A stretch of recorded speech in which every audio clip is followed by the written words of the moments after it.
Morning, Josie. We have 4 people in the waiting in the lobby, but I will admit all after.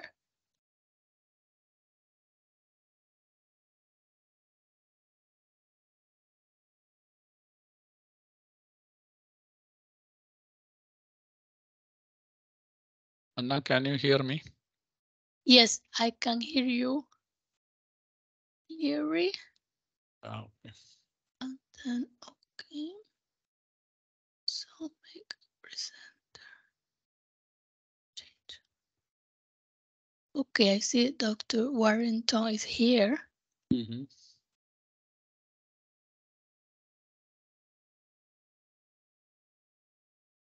Sawadee-krap. Sadika, good morning to you all. Morning.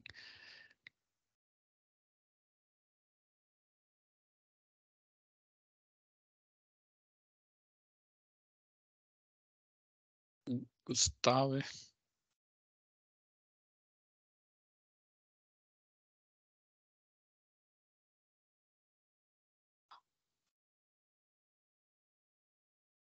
Okay. So we have group chat here. Hello, good morning. Good morning, Morning. Upshat. Hi, Jesse. How are you? Oh, very good. How about you? Today is very cloudy and gloomy here. Oh, Outside. that's Yesterday. great. Wow. Okay. It's also raining here. It's rainy season here. Mm-hmm. Yeah, a bit cold, but not like yours.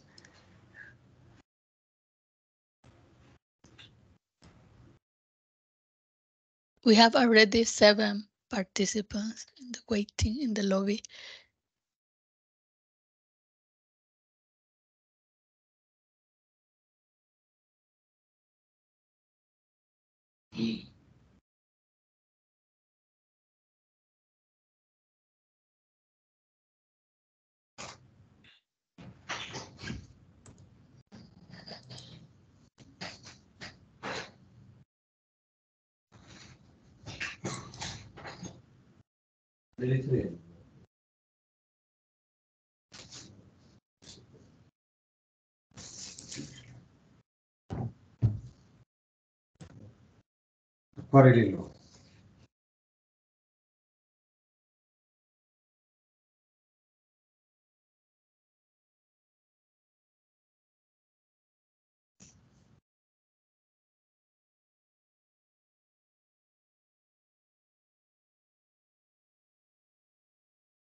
Dr. Warrington?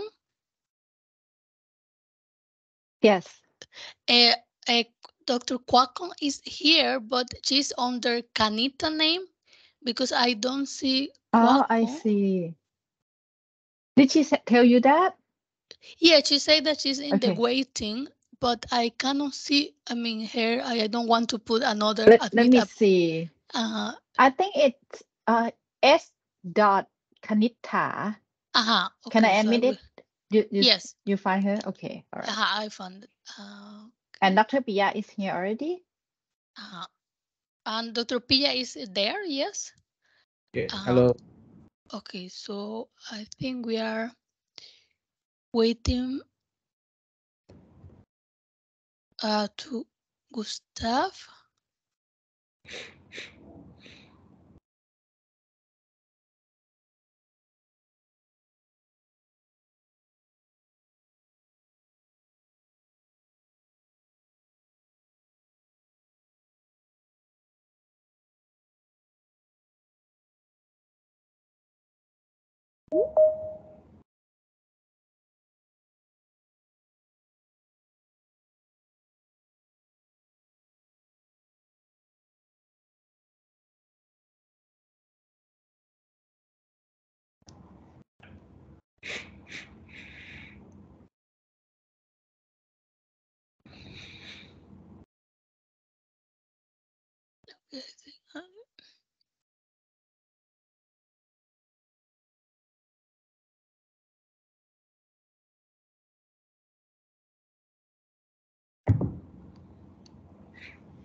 We are waiting for Gustav Boa and for Prof. Elisante. Yeah, Gustavo is opening his computer now. Ah, okay. Yeah, he thought it is 1 o'clock. Oh, okay. So I see one more.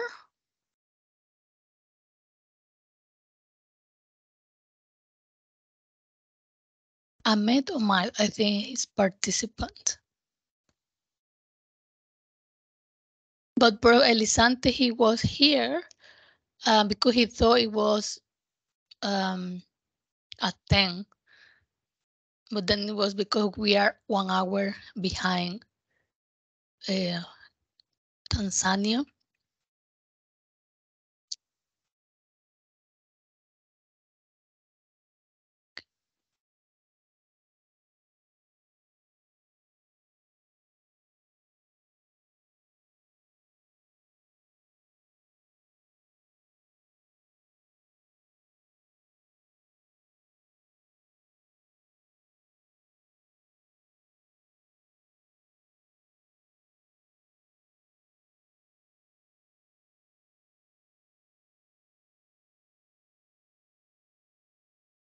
Morning, Alois.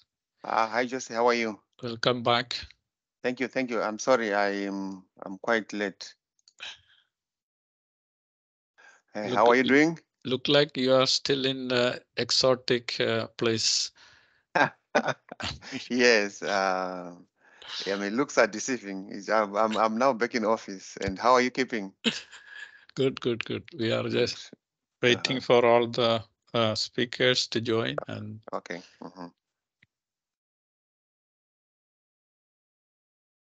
Sorry, I'm late.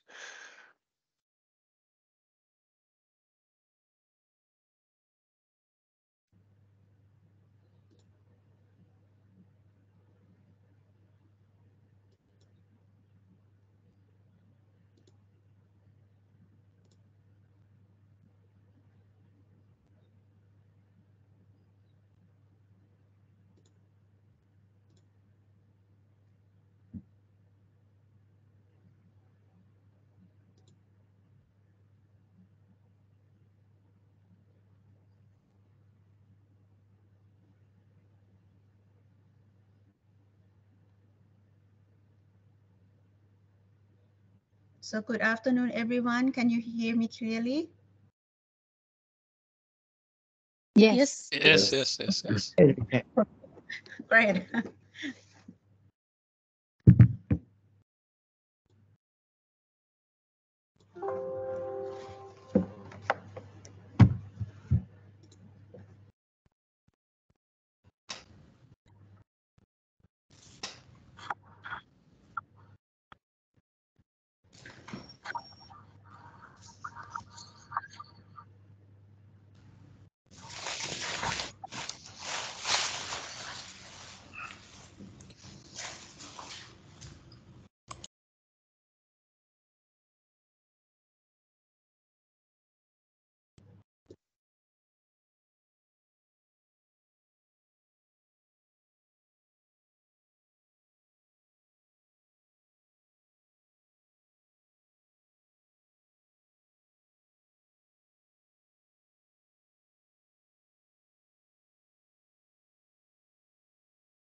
We are missing two speakers. So should we wait? 2 minutes to see if they can't enter, or should we start? We have 17 participants in the waiting room.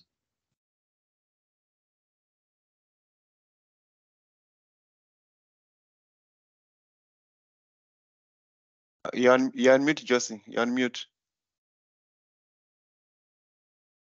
We will start at 11 as planned. And yeah. And I think most of the people will join immediately. Yeah, so we will admit then all. Yeah. Yeah.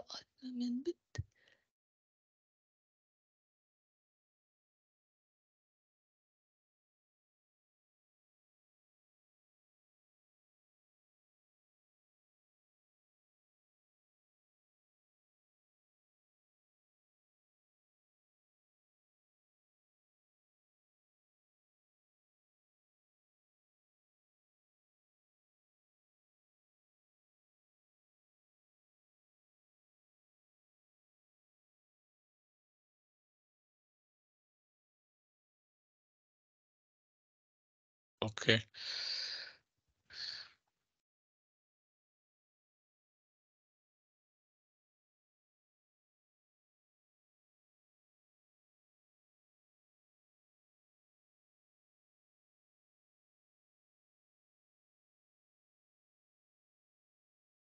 Good morning.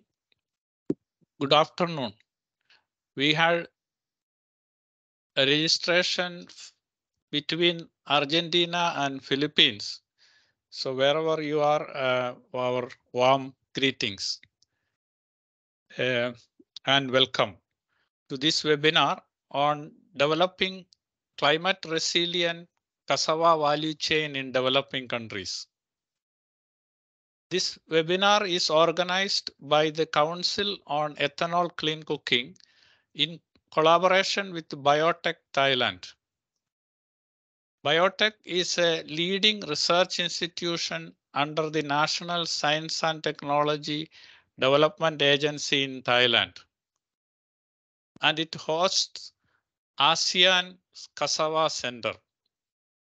The ASEAN Cassava Center was established in 2021 in response to a compelling need to improve productivity and overall production efficiency of cassava and the products in the value chain in the region.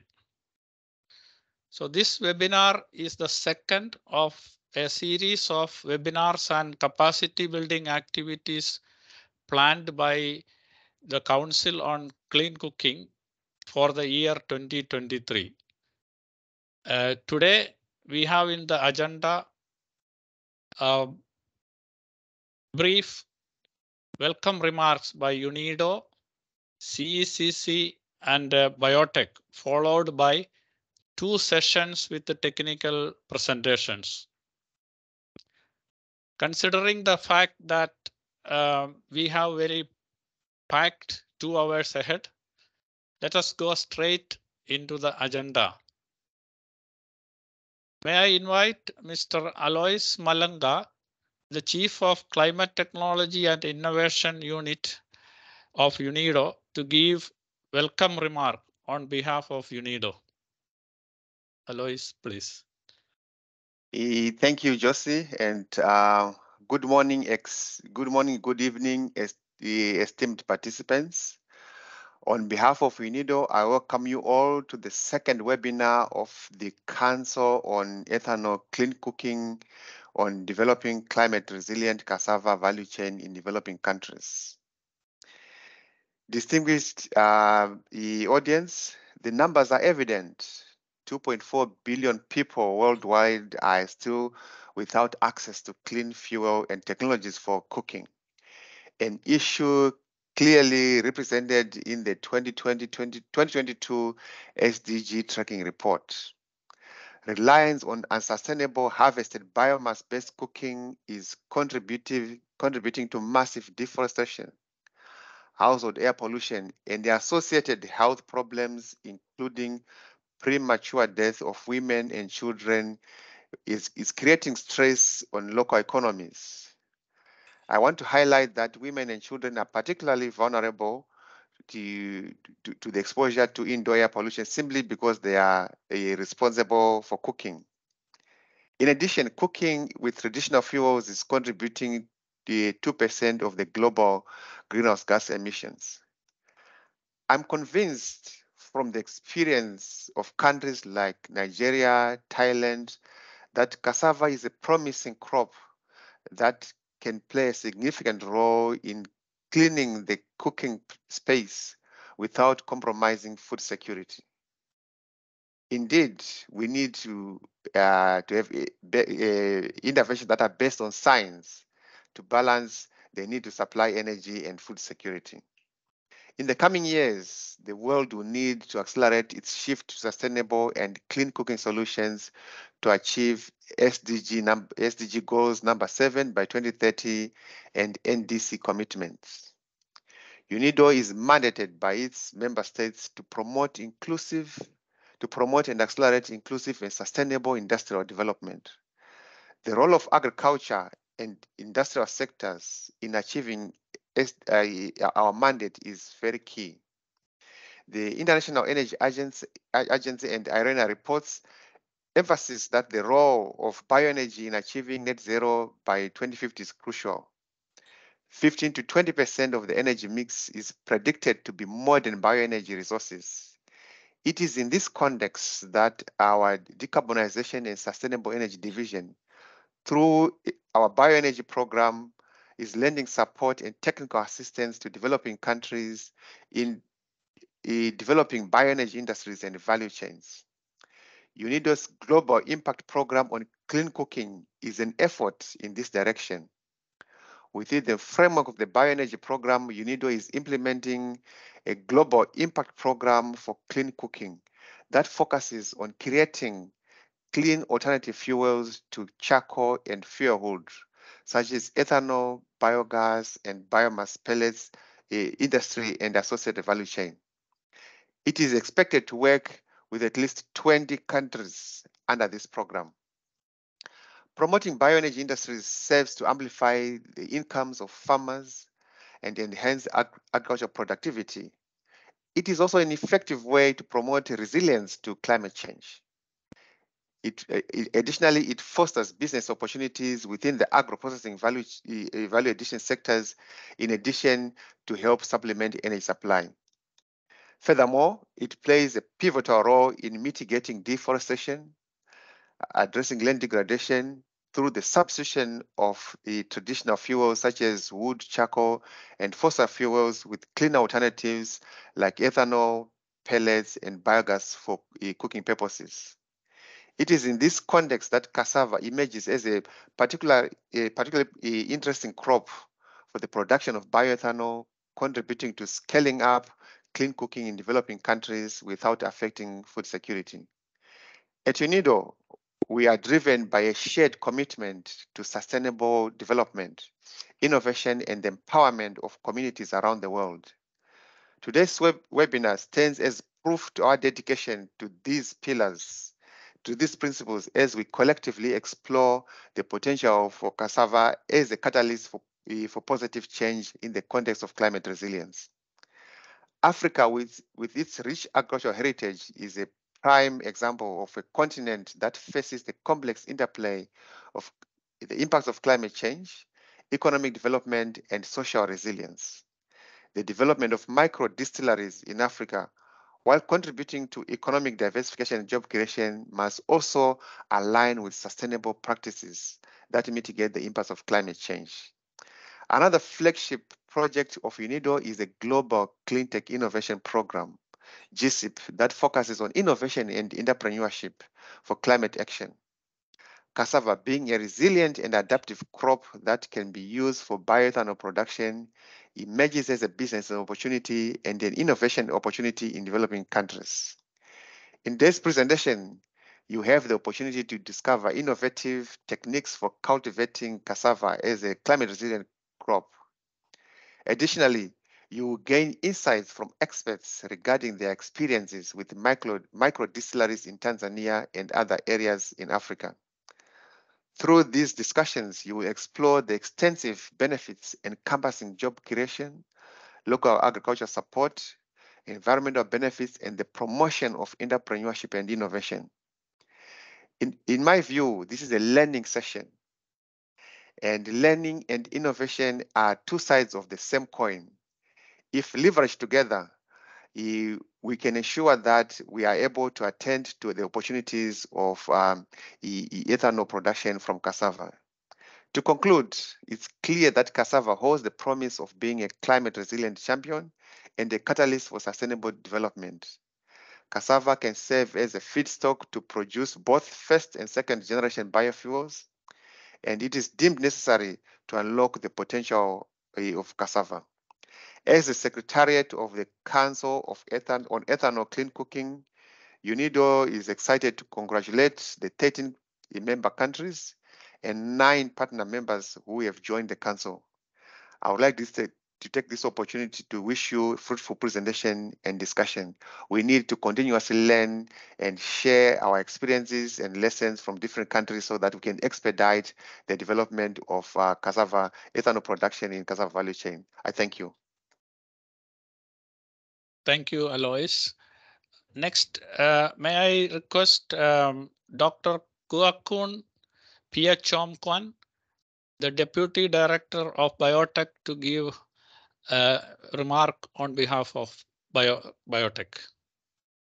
Thank you, Josie, and good morning and good afternoon, everyone. As you all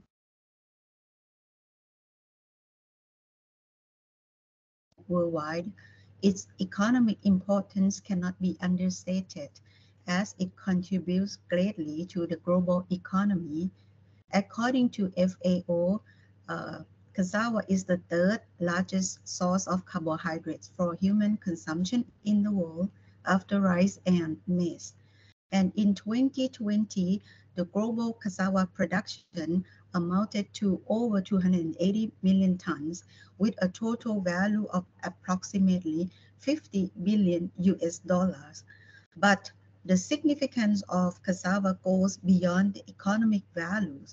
It is a crop that thrives in diverse climates and challenging soil conditions, making it a lifeline for communities in regions vulnerable to environmental stress.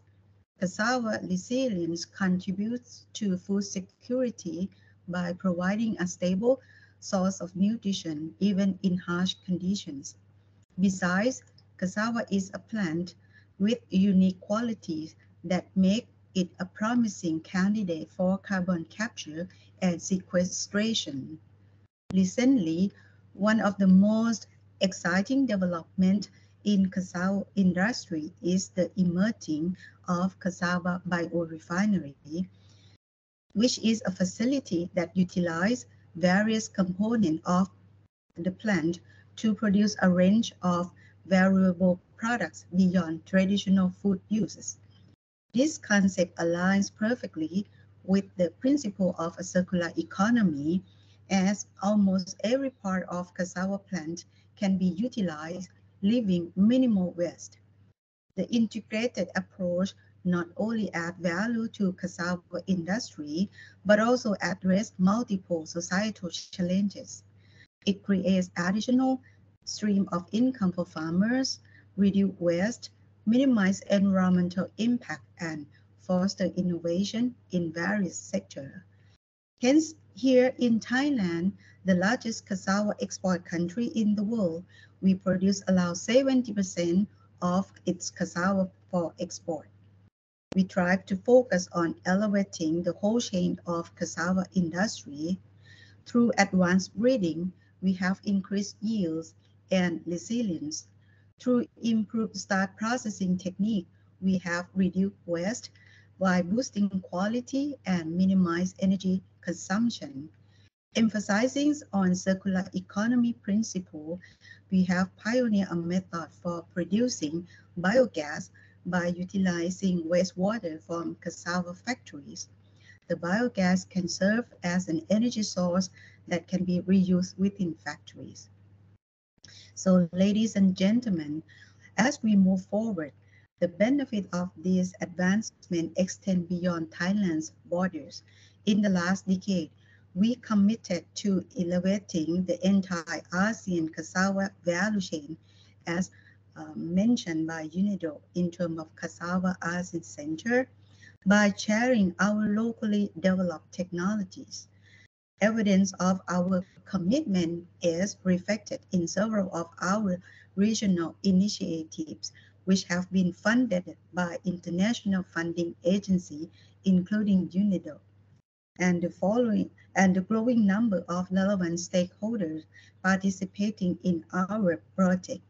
And you will learn more from our speakers today regarding to cassava resilience, cassava biorefinery, and circular economy of cassava. Thank you very much.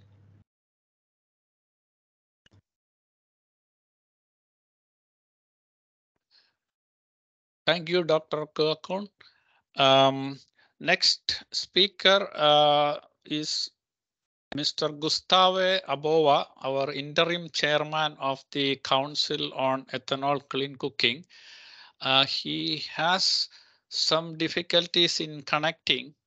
I'm wondering he's already connected. Mr. Gustavo.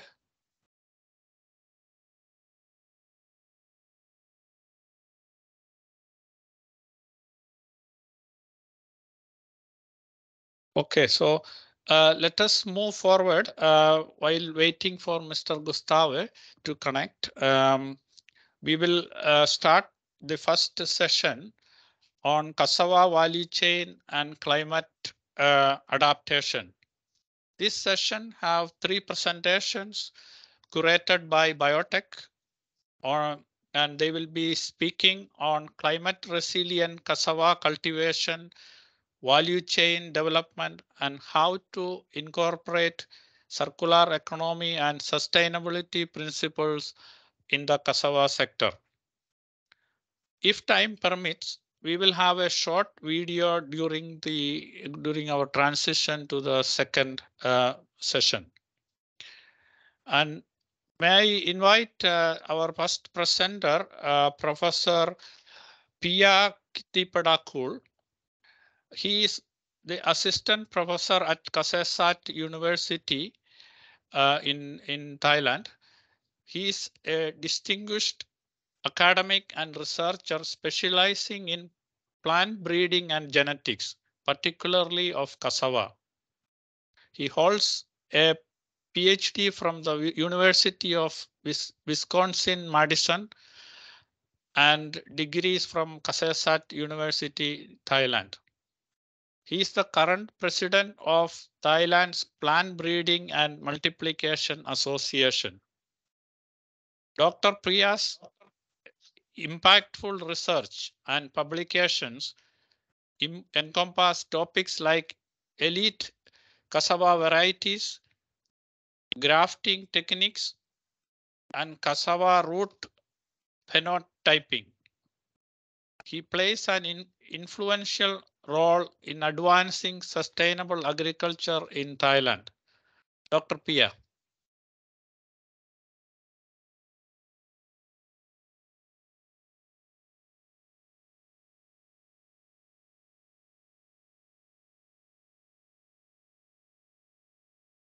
It seems you are muted. We cannot hear. Sorry. Thank you. Good morning and good afternoon. So can you hear me now, right? Okay. Today I would like to share the topic is climate adaptive and resilient cassava cultivation. As we know, the climate change can affect the agriculture in different way.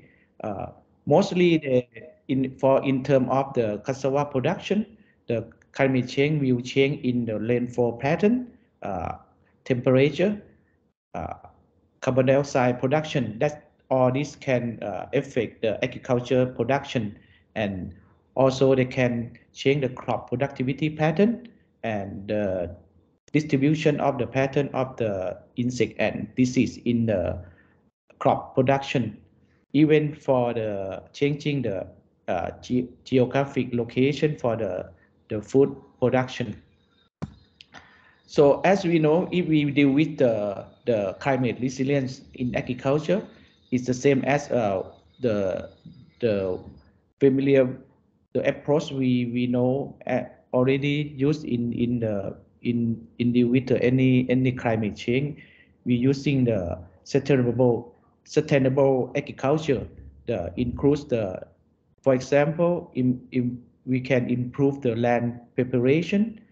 We can introduce the new variety with the disease resistant and crop diversification. All of this that we can do like as a deal with the climate resilient in agriculture. But at all what we know for the crop production, we deal with we try to increase the yield and quality of the crop. We have the fundamental factor is three fundamental factor is genetics, the management and environment. For the genetics, we we try to choosing the right variety, how suitable for our field, and then we can choose any management or cultivation practice. So for these two, we can change the variety and management. But another factor is the third factor is the environment. It's difficult to change, especially in the field crop, because in the large scale. So the climate change is to deal with this the environmental factor. So if we deal with the environmental factor, the climate change, we have the two approach. The main approach is a breeding approach.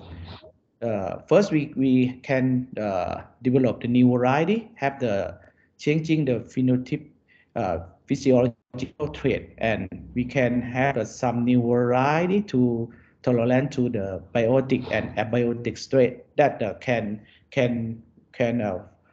fight with the climate resilient agriculture. So another approach is we call the physiological approach. For example, we have the two strategy. The one is a mitigation strategy. Usually we using the cropping system to deal with this strategy. But another strategy is very popular now is we call the adaptation strategy. Usually we use the crop model to making the decision prediction for the crop production, and more effective is in nowadays they're gonna be using the remote sensing and precision agriculture that I will more emphasize in this presentation. So before I go with the precision agriculture in cassava, I would like to show some situation in Thailand. Thailand is the first exporter for the cassava products, and the second for the root production. For this, the Thailand, we have the average yield is 20 ton per hectare, is the 2 times of the world average. That means Thailand do pretty good job for the cassava production. Even that the skillful grower, they can got the 30 or 40 tons per hectare, and impressively for the cassava farmer, if they use the deep irrigation system, they can got about 68 tons per hectare. That's the really good production for I think for the cassava in compared to another country. So this one show your example of the using a deep irrigation system can give you 2 times of the production if you can put this system in the light time or light season. So for this fundamental factor, genetics, management, and environment, we have to think about that we can control pretty well for the genetics and management or cultivation practice. But for the environment, we have to using some technology we call the precision agriculture to deal with this kind of the factor. So for the Thailand, we have the good variety that I told you. We have the Thai variety, show you in the highlight in green, and show some the pedigree here. And also we have the Dr. Pia, the slide hasn't moved yet. We are on the title page. Oh, sorry. How to do that?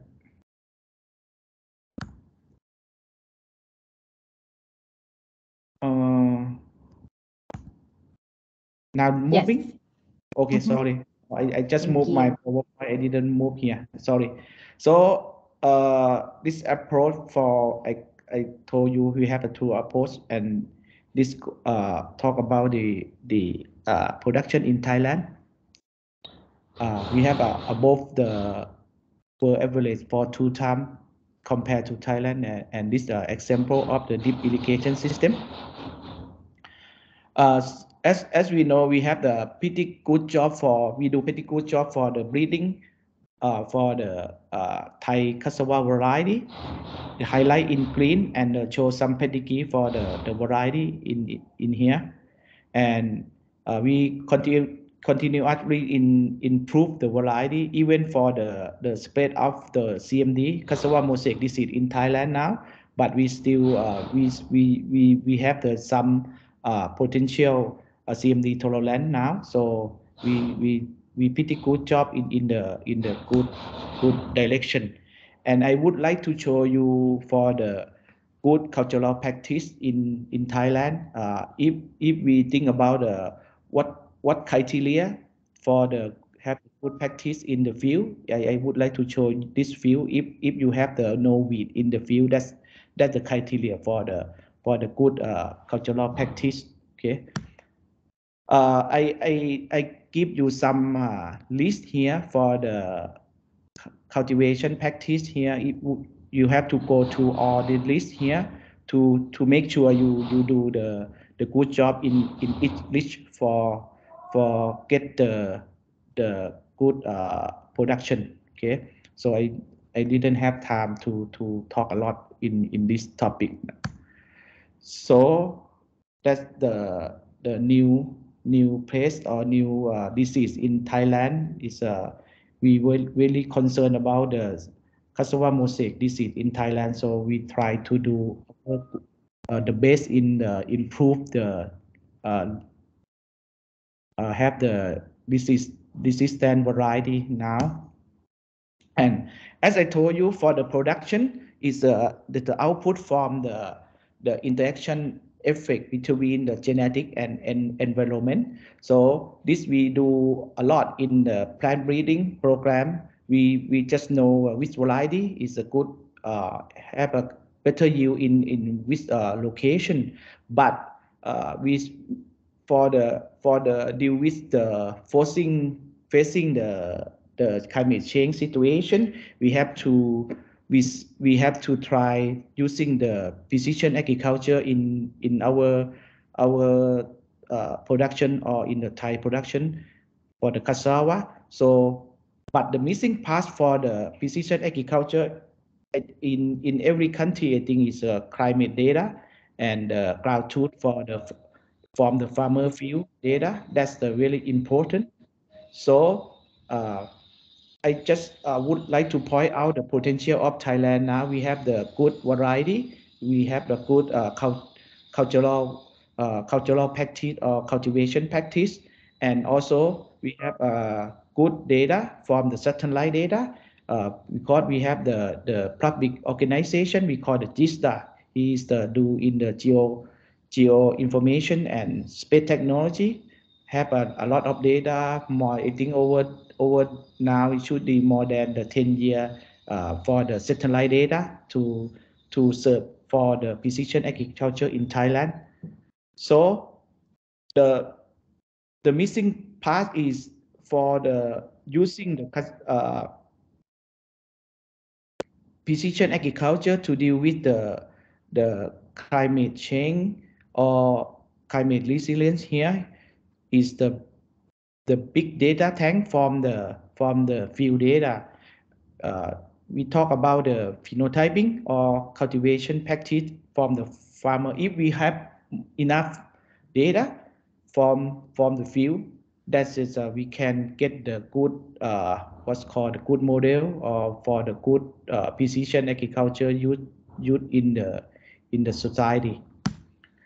Okay, for the solution from the climate resilience in agriculture, I propose for today should be we should using the precision agriculture now because we have the remote sensing data enough data from the GISTA in Thailand, and we have the good team for doing the data analytics from our team. But the bottleneck is we lack of the field data. I mean the big data from the field data. So I just show you the NDVI for the data from the satellite or from drone, and also we have a project now running the cassava smart cassava farming. We're using the satellite data accompanied with the multi-spectral sensor and IoT, and using the cloud tool from the farmer field also.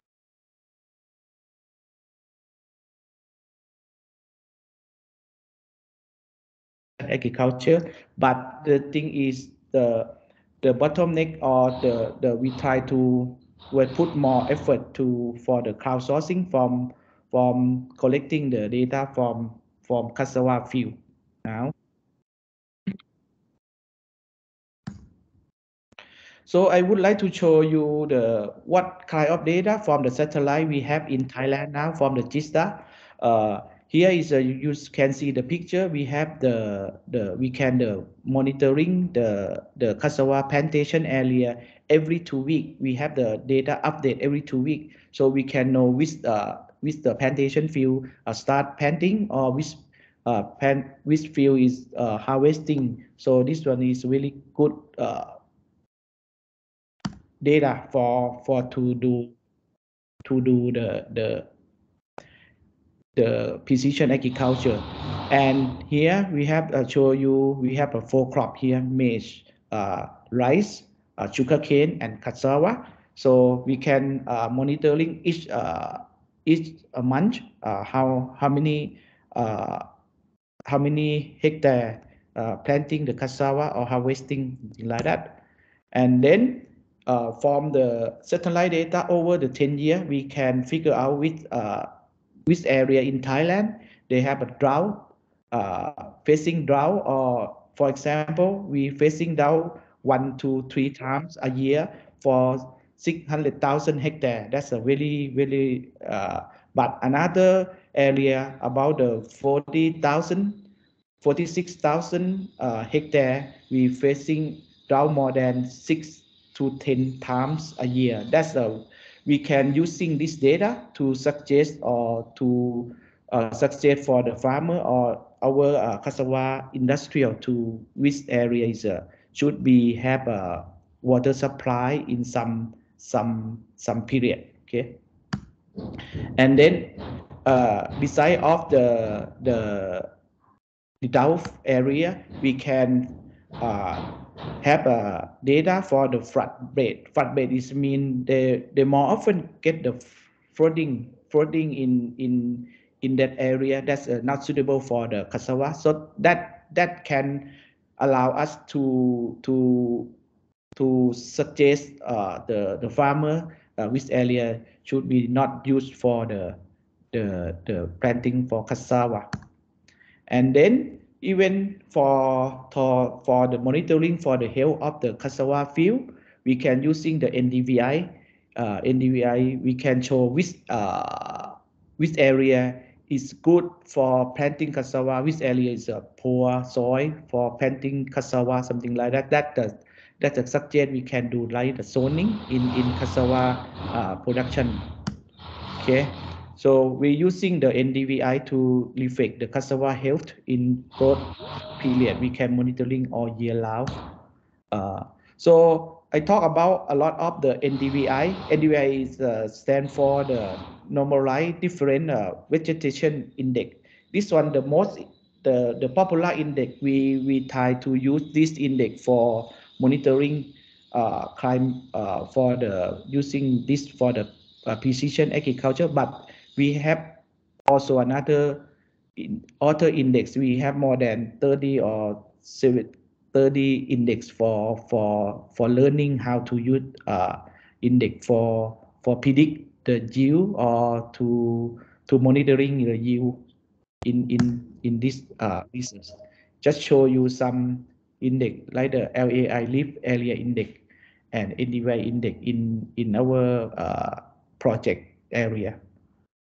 And also the big concern is the data from the farmer. We try to do the crowdsourcing using the mobile application. We call the Man stand for the cassava in Thai. So that means the Thai cassava. we can using this application to correct the field data from the farmer, from the grower, and then we using this data to validate our correction in the field. We go to the field, we call the ground truth. We collect the real data for the harvesting for time in the planting season. For example, in 75 days after planting in different field, and you can see in different field or in different variety, they can give you a different yield. From this data, and also we using the drone for the NDVI form drone. The NDVI form drone and NDVI form the satellite is different. So we try to using the NDVI form drone to validate when we gonna using the large scale. So the take home message today is, if we would like to using the sustainable smart farming in cassava, we have to make sure we have the enough trial size that get us to have the enough field data, and we have the expert team.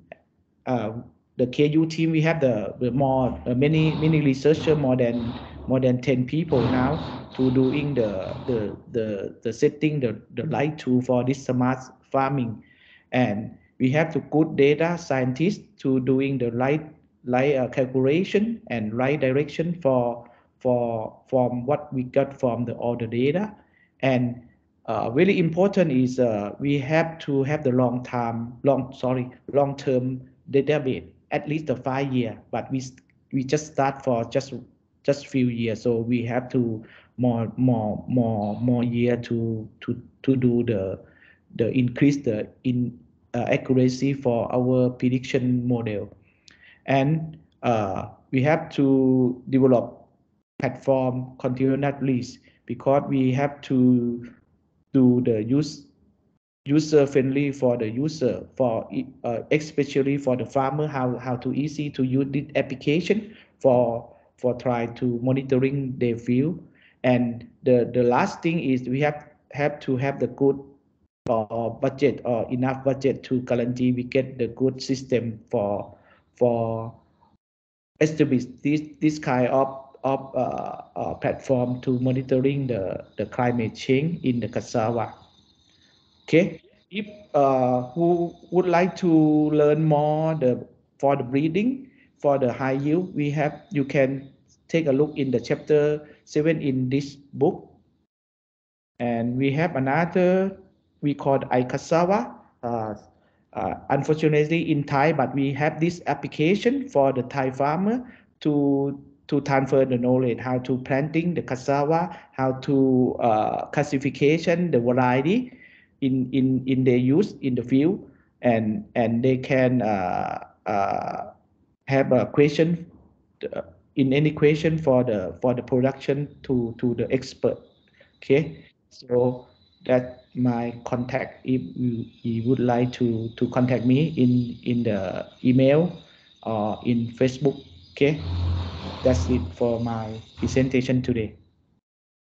Thank you, Professor Pia, for this wonderful and very informative presentation.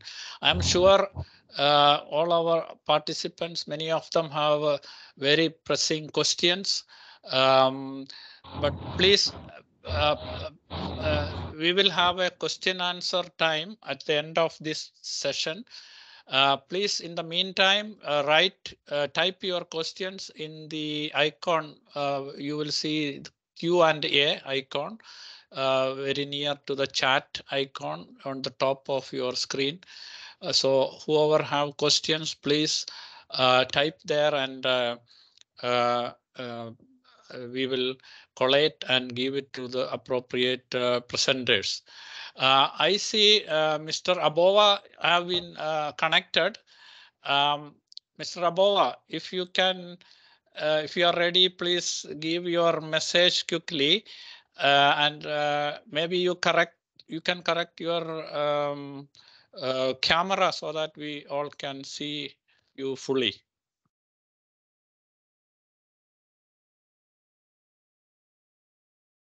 You are muted. Your mic is muted. Yeah. So do you hear me right now? Okay. So good morning, everyone, distinguished participants. On behalf of all the members of Council on Eternal Clean Cooking, I extend a warm welcome to you all to the second webinar of a series of capacity building and knowledge sharing activity plan for the year. Some of you may recall the first webinar entitled Clean Cooking Solution, a deep dive into bioethanol organized by the Council in collaboration with IRENA on 5th April this year. As many of you may already know, the Council on Ethanol Clean Cooking was launched at COP27 in Egypt and began its operation in 2023 with UNIDO as hosting secretariat. The Council is a multi-stakeholder networking platform of developing country members, technical and research institutions, private sector player, and development partner to share information and experience, including best practice for developing sustainable ethanol industry and associate value chain for catering to clean cooking markets and thereby accelerating achievement of SDG 7 by 2030. I'm delighted to announce that 13 countries and 9 partner organizations have confirmed membership of the Council as of today. These members are Kenya, Burundi, Côte d'Ivoire, Madagascar, Mali, Sierra Leone, Laos, Nigeria, Ghana, Sao Tome and Principe, Burkina Faso, Guinea-Bissau, and Sri Lanka. Also, Guinea, Senegal, Rwanda, Benin, and the Philippines are in the process of joining the Council. Distinguished participants,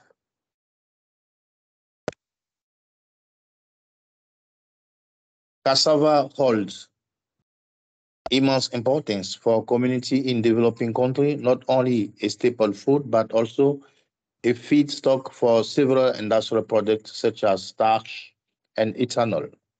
Cassava is also climate resilient and has the potential to contribute to the development of agro-industrial sector and thereby improving the economy and well-being of people in developing countries. In 2021, Nigeria was the leading producer of cassava with 60.8 million metric tons. The Democratic Republic of Congo, Thailand, and Ghana were placed second, third, and fourth in the ranking. It is interesting to note that Nigeria has developed its cassava production from subsistence farming to industrial scale production in a short span of time with effective policy initiative and political support. A good example to emulate, of course. Like sugar cane, cassava is also a powerful tool for household energy transition, economic empowerment, and a catalyst for achieving sustainable development goals. In this regard, the Council have more activity planned in the upcoming months, including side events during the Vienna International Energy and Climate Forum and COP28 to further our goal and of supporting developing countries in creating ethanol industry and value chain. We are grateful for the support of 9 observer members like Clean Cooking Alliance, C for All, the Climate and Clean Air Coalition to reduce short-lived climate pollutants,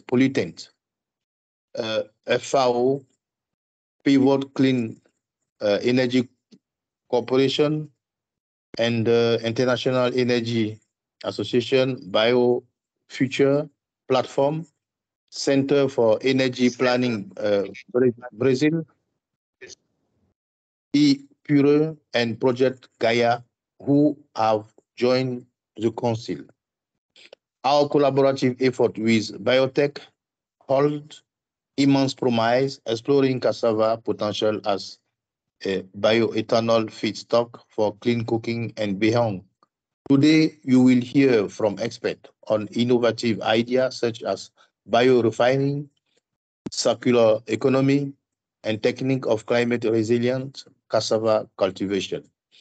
Also, experience of micro distilling in Tanzania and other countries will be shared. I'm convinced that micro distilling can create employment in rural community and bring in gender empowerment. I encourage each of you to actively participate and contribute to the discussion. Together, we can build a comprehensive understanding of how to establish climate resilient cassava value chain that not only sustain local economy, but also ensure access to clean and sustainable cooking fuel. Integrating clean cooking practice can address the challenge posed by deforestation and climate change. I'm sure through cassava value chain, developing country can create both food and energy security and economic environmental well-being. I wish we all fruitful deliberation and thank you for your attention. Thank you, Mr. Abowa, for making it to the event, even despite all the difficulties in connecting. And yeah, thank you very much. So we will continue with our first session. Our next presenter is Ms. Dr. Kuakun Piachom Kwan. She is the Deputy Director, Research and Development, Bioscience and Biotechnology for Industry of Biotech. In 2015, she became the head of Cassava and Starch Technology Research Laboratory, a collaborative research unit between biotech and Kasetsat University. She holds a PhD in Food Science and Technology from the Oregon State University, USA, and her research interest is on food, carbohydrate, starch properties, and enzyme technology. And she has published over 40 international publications. Over to you, Dr. Kuakun. Mr. Gustavo, if you can close your camera, the presenter, next presenter can come. Yeah. Thank you.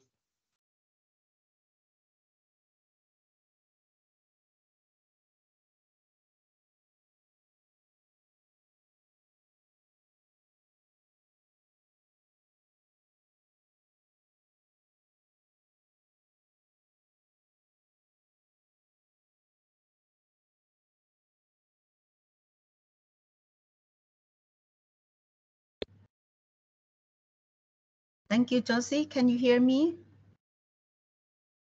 Yes, very well. Okay, that's great. Yeah. So first of all, I would like to thank UNIDO for organizing this webinar. And today, my presentation title is Value Creation of Cassava by Biorefinery Concept, which is very important for the development of bioeconomy, circular economy, and green economy, or we call BCG economy in Thailand. Next slide, please. So what is bioeconomy? Bioeconomy is the knowledge-based production and utilization of biological resources, innovative biological process and principles to sustainably provide goods and services across all economic sectors. this relates to the technology that we call biorefinery, which I will tell you more later in the next slide. And by applying biorefinery, it can create a spectrum of bio-based product for many, many applications in many, many industries. Next slide, please. Okay, so biorefinery actually is the sustainable processing of biomass into a spectrum of bio-based products, such as food, feed, chemicals and materials, and bioenergy like ethanol, as we talked today. Biorefinery can provide multiple chemicals by fractionating an initial raw material, which is biomass, into multiple intermediates, such as protein, carbohydrate, or lipid that can be further converted into value-added products. The process starts from your left-hand side, from biomass feedstock. It can be either agricultural products such as sugar crops, starch crops, oil crops, or protein crops, or agricultural and agro-industrial waste, such as bagasse, cassava pulp, or empty fruit bud of oil palm. Some feedstock may require a pre-treatment process prior to conversion to target products. The feedstock can be converted to products mainly by biological, chemical, physical, or thermochemical process. After conversion in the middle box, your sample have to go through the downstream process, or DSP, which can account, the downstream process is to separate and purify your product. The cost of downstream process sometimes can account up to 60 or 70% of total production cost. And in fact, DSP is quite critical to yield and the spec of your products that can reflect the product price. Let me explain you a little bit more. For example, when you make ethanol by fermentation, at the end of fermentation, you will get around 10% of ethanol in your match. You have to go to downstream process by distillation to obtain ethanol at different concentration. But to use it as biofuel, you have to go to dehydration state by molecular sieve to produce anhydrous ethanol from biofuel. So downstream process is quite critical for your spec and your application. The obtained product that can be produced under the biorefinery concept can be used as fuel or commodity, chemicals, bio-based material, or functional and active ingredient for feed, food, cosmetic, and pharmaceutical application. Next slide, please. So this slide, just to give you some idea about, technology relating to biorefinery.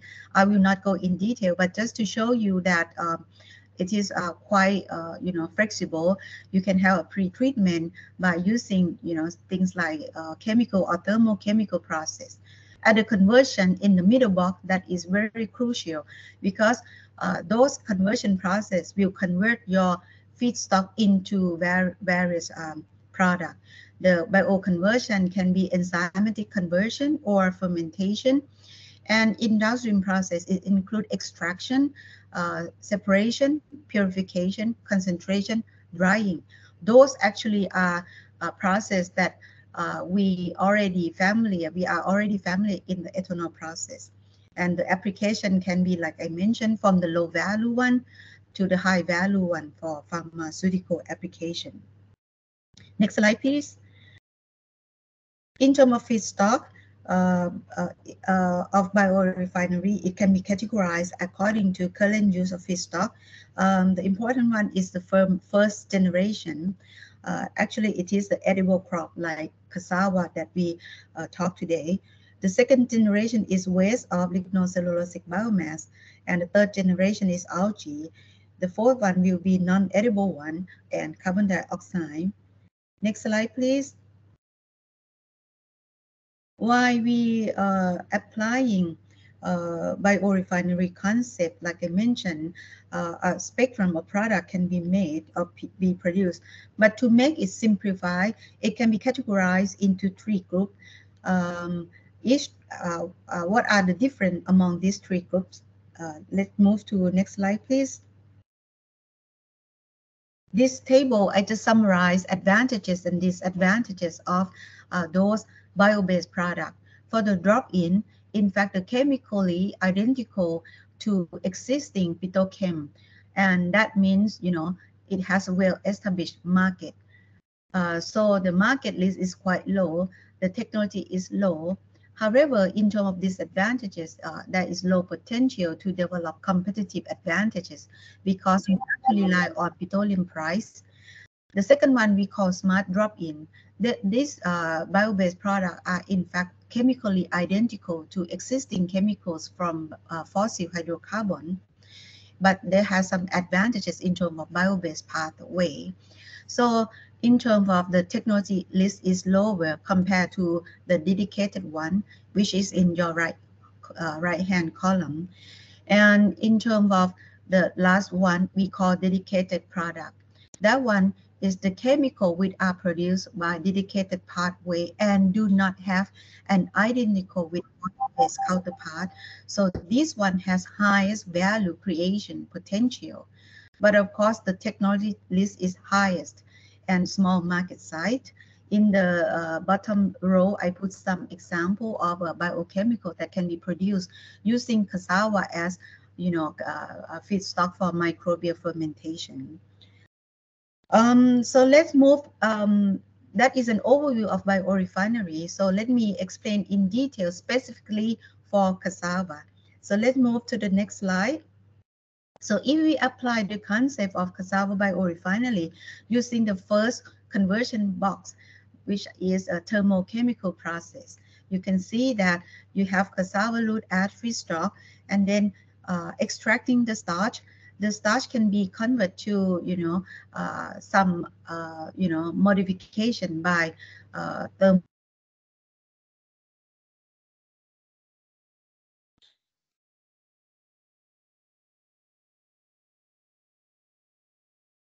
products for food and for pharmaceutical application. So let's move to the second concept of biorefinery. The second one, can you, yeah. So in the conversion one, another conversion process is the chemical process. So you will obtain chemically modified starch. What I put in the brown box, you can see after starch extraction, starch can be esterified, etherified, oxidized, or degraded or cross-linked.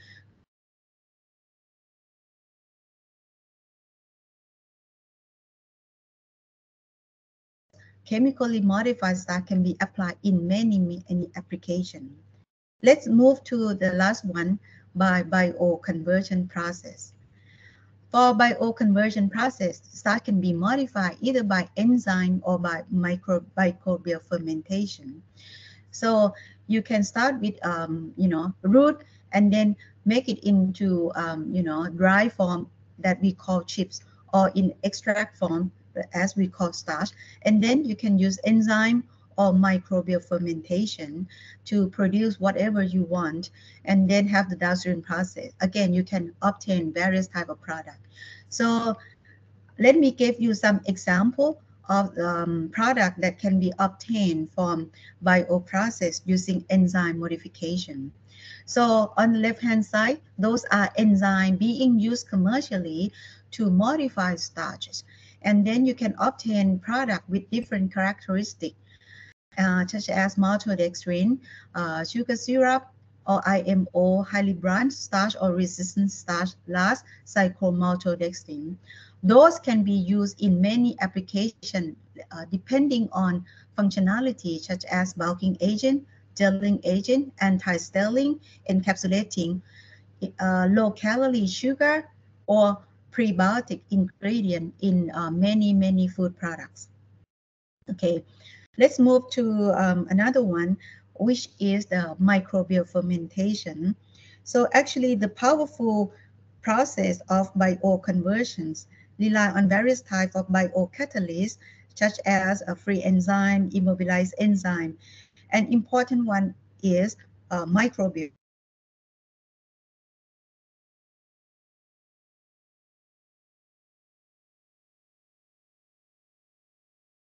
biology. Synthetic biology, in fact, is the design and construction of complex biological systems, in our case microbial, that do not occur in nature through technique in terms of molecular technique. So you can have microbial to produce compound that cannot be produced naturally. So let me give you example in the next slide.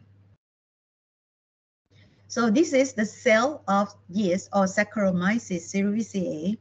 So I think most of you are quite familiar with yeast.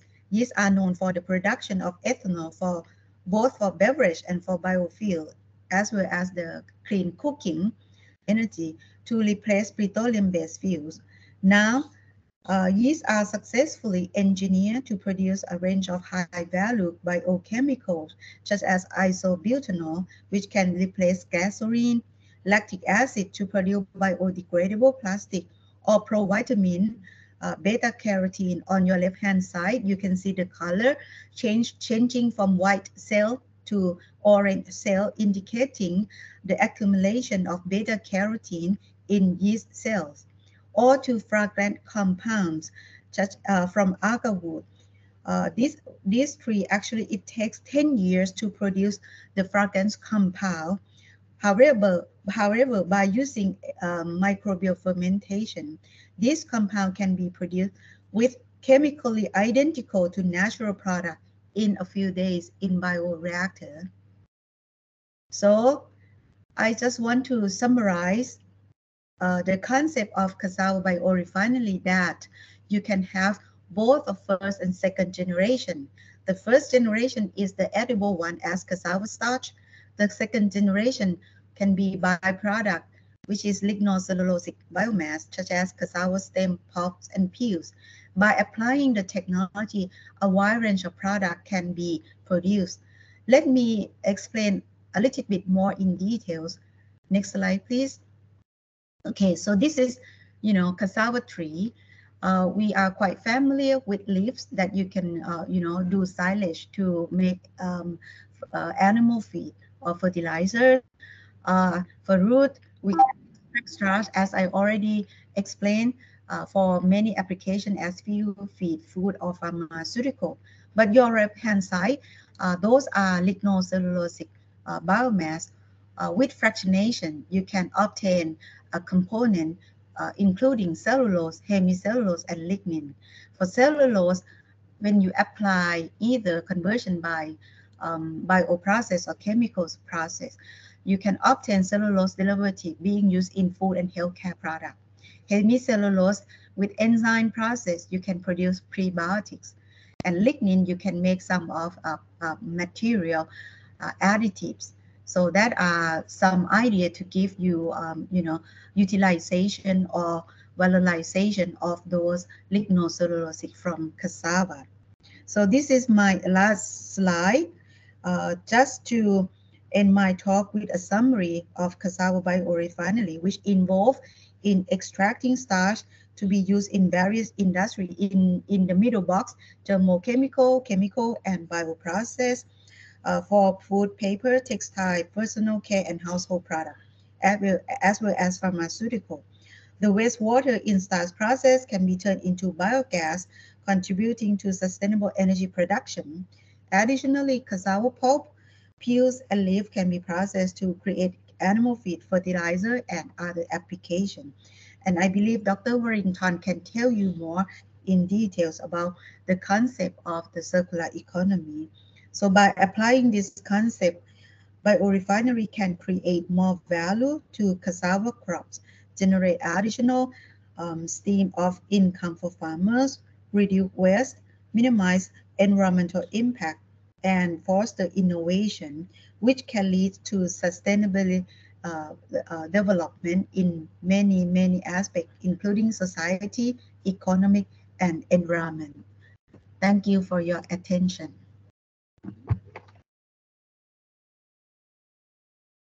Thank you, Dr. Kuakun, for this wonderful presentation. As you suggested, let us go straight to Dr. Warrington's presentation, which is the last presentation for this particular session. Dr. Warrington.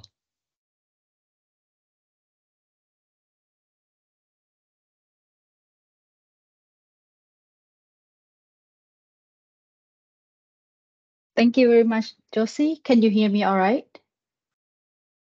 Yes, please. So my name is Warrington Sungkasari. I'm also from Biotech, Thailand. Today, my talk will be on circular economy and sustainability in cassava value chain.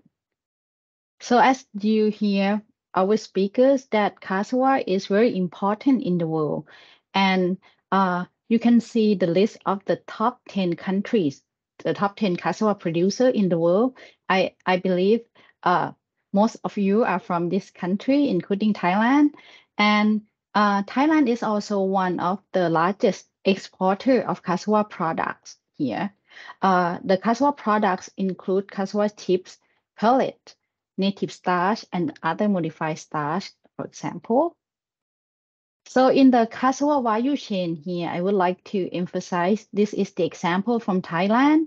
So from cassava stem, you can produce cassava roots, and this is the value of the market of the cassava in the cassava cultivation sector. And also you can see that we have approximately 700,000 households of farmers in cultivating cassava in Thailand. The cassava roots can use to produce chips and pellet that can use in animal feed production, or they can use to produce native cassava starch.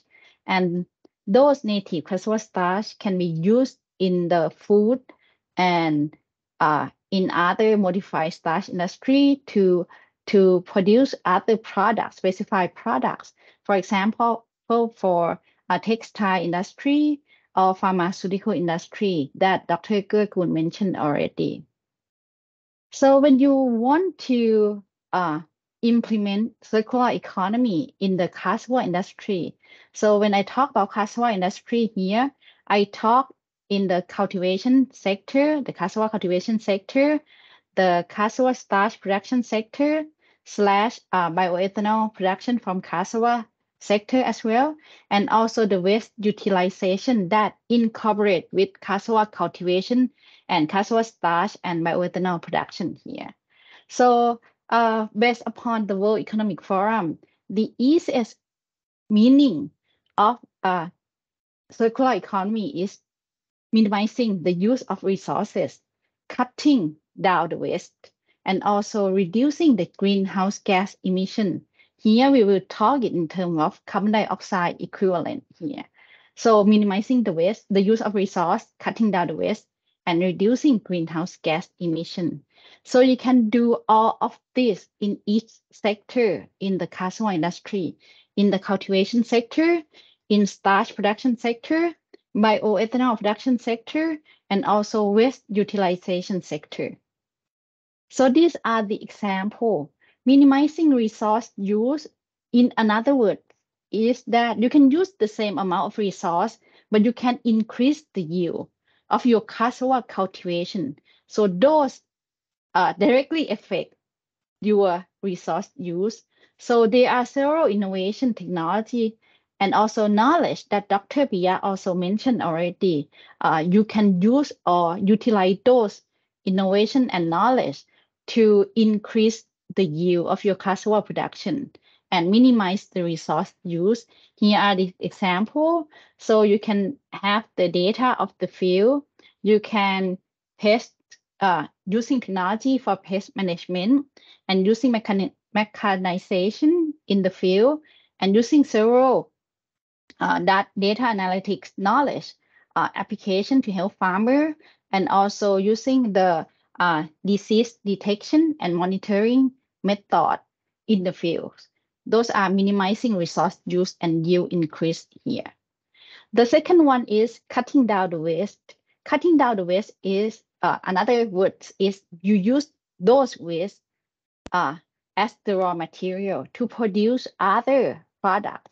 For example, you can use leaves, stems, or rhizomes to produce fertilizer, to produce charcoal, or even activated carbon, depending on the specified characteristic of the product that you would like to produce as well. And this is the example of the cassava starch production sector. So we would like to minimize resource use, cutting down the waste, and reduce greenhouse gas emission. So in Thailand, we implement using eco-efficiency key performance indexes platform.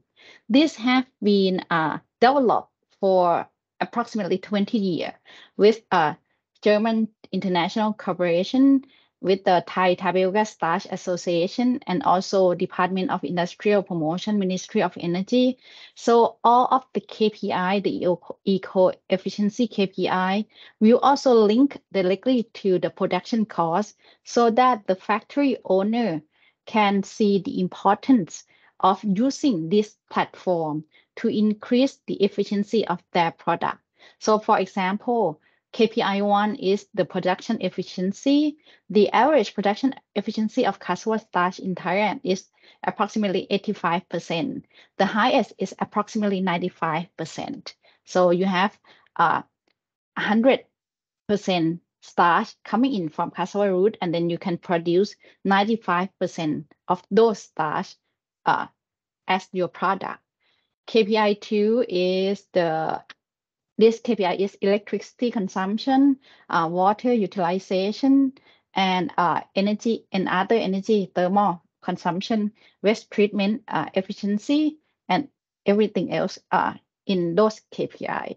So as you can see in this graph, the blue one is the efficiency before they working with us in the program, and the red one is the higher efficiency that they can increase here.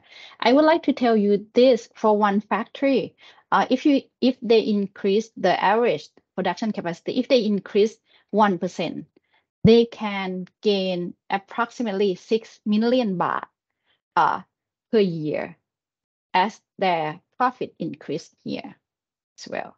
So for the waste treatment and utilization sector, so we use wastewater from the starch and also from the ethanol production to produce biogas, and we can use those biogas generating heat or generating electricity, using it back in the factories, and those will reduce also your resource use. And we transfer the technology for the biogas production in the cassava starch production using our technology as industrial scale. You can see here, they use biogas for heat in the drying process and also electricity in their factory.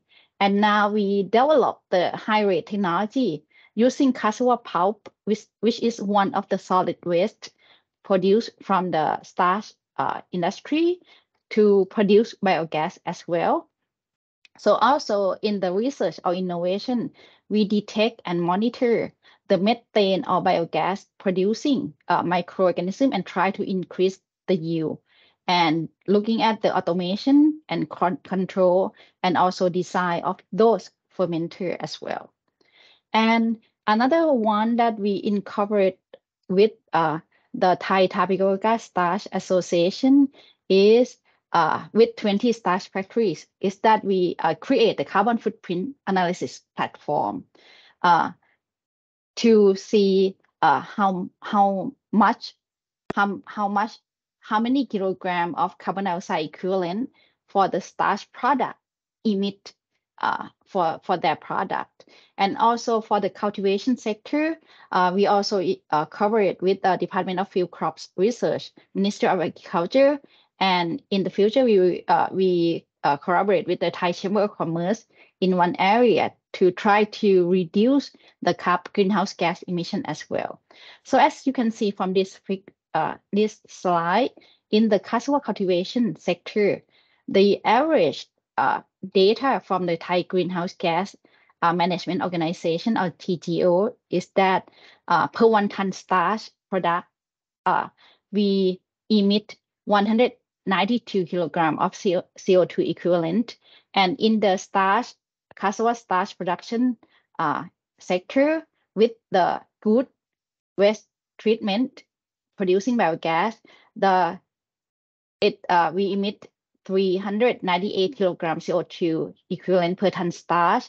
But without the biogas production, the carbon dioxide or greenhouse gas emission increased to be approximately 500 to 600 kilogram CO2 equivalent. And another point is, I would like for you to see this.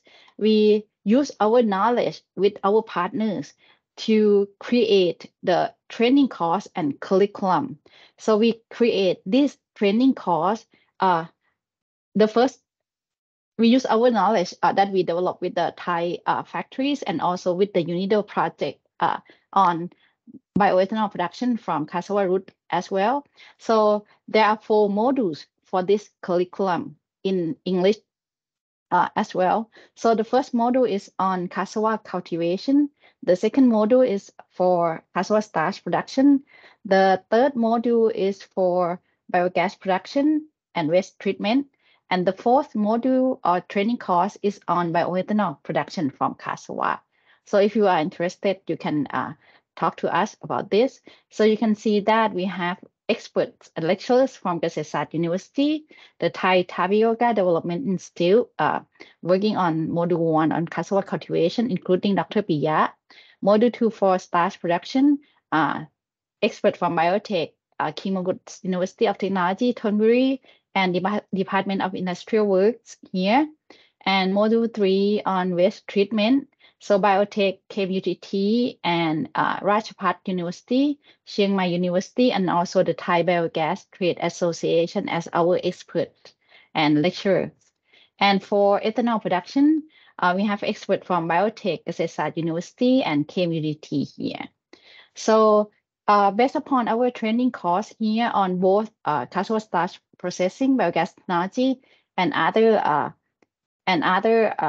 bioethanol production, we train approximately 600 participants in Thailand already, and also approximately 2,000 in CLMV, Cambodia, Laos, Myanmar, Vietnam, and also China as well.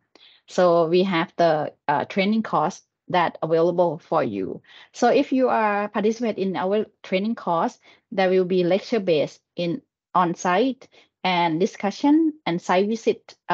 It could be cassava or ethanol factories, and also hands-on training on the cassava field at TTDI or Kasetsart University related field as well, and also follow-up activity.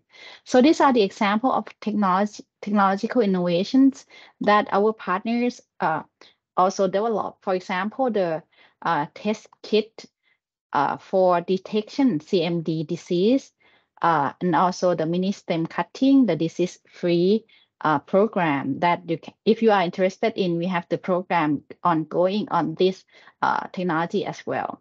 And another important one is we transfer technology, the Dr. Kirkun's bioethanol technology from cassava roots here to the Thai ethanol factories, and also to Laos ethanol producer and Vietnam, both ethanol producer and also the research institute as well. You can see the example here. And as another point is that there are several products that in your life that cassava can be used as raw material. For example, this is the easy one, is the value-added product development in bakery from cassava flour. So it's available in the market in Thailand also. And also the organic cassava flour, which is higher value-added value. So in Thailand last month, we declare we have declared the roadmap to net zero for the cassava starch industry is in Thai, but currently we approximately emit 2.14 million tons at the bottom here. CO2 equivalent per year in the cultivation and also in the starch production process.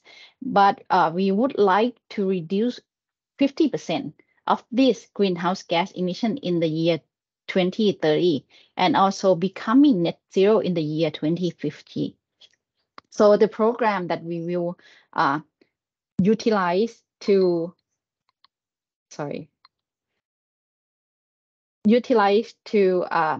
reach the net zero in the year 2050. For example, in cassava cultivation, Ministry of Agriculture have the Good Agricultural Practice Carbon Credit Plus program and the reduction of chemical use program that can reduce approximately 0.65 million tons CO2 equivalent per year. In the starch production, we can reduce approximately 0.2 million tons CO2 equivalent per year as well. And in the waste utilization section, using biogas in wastewater and also biogas in cassava pulp and use both wastewater and solid waste to generate other higher products, we can reduce approximately 0.22 million tons CO2 equivalent per year as well. So those are the example of our work in sustainable cassava community. If you are interested in joining our community, you are very welcome to join us. We haven't had any partners in Africa or Europe yet. So now we have partners in Southeast Asia here. So you can also contact us through my email or our website. We have the website established under the name sustainablecassava.org. So thank you very much.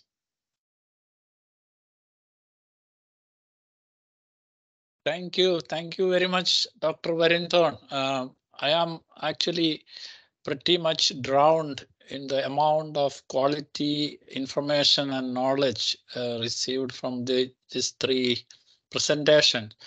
I think we have short up the time little bit, but I think there is still scope for a question and answer session. I hand over to Anna Garavito if there is any questions from the participants. Yes, effectively, we have some questions. So I can read one of them. So, second. So, for example, from Samir Jamatia, can possible on bamboo-based clean cooking energy? This is one question. The other is how can someone have the sting of the genetic cassava to make a trial in Sierra Leone from Moses Moserai? And the other, how we can use cassava value chain projects to trade carbon credits from Victor Cabego. So far we have another one from the Minister of Agriculture of Ivory Coast.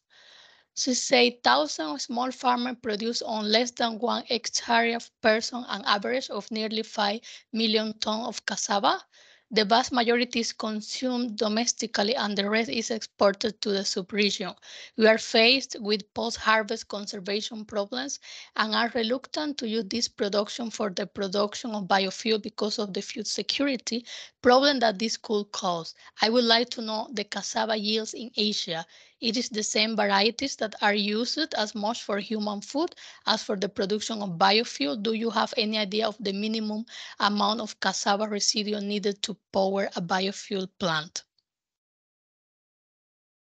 I think any of the presenters can take up the questions and answer.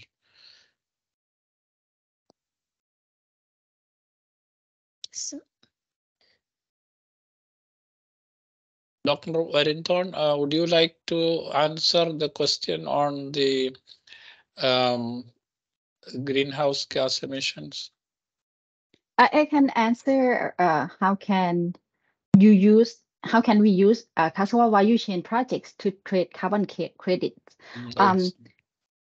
when you want to trade carbon credit, you have to have the verifiable data.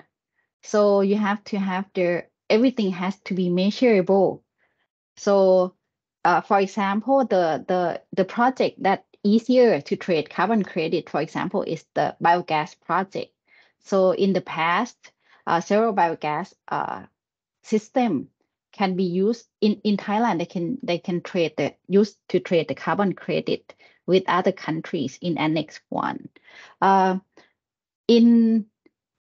Now, I think there's a possibility if you have the collection of farmer cassava growers, and you can, I think you can have the measurable data of greenhouse gas emission, but those have to be verified by certified body before you can trade the carbon credit from each project. Thank you. Also, there was another important question about the food security, how this can be tackled in many of the countries. The cassava is produced just enough for meeting their food requirements, and how can the country go beyond that and to to an industrial make cassava also produce surplus and produce industrial products so that the economy can benefit? Well, I think this is quite important because we try to balance between, food security and energy security.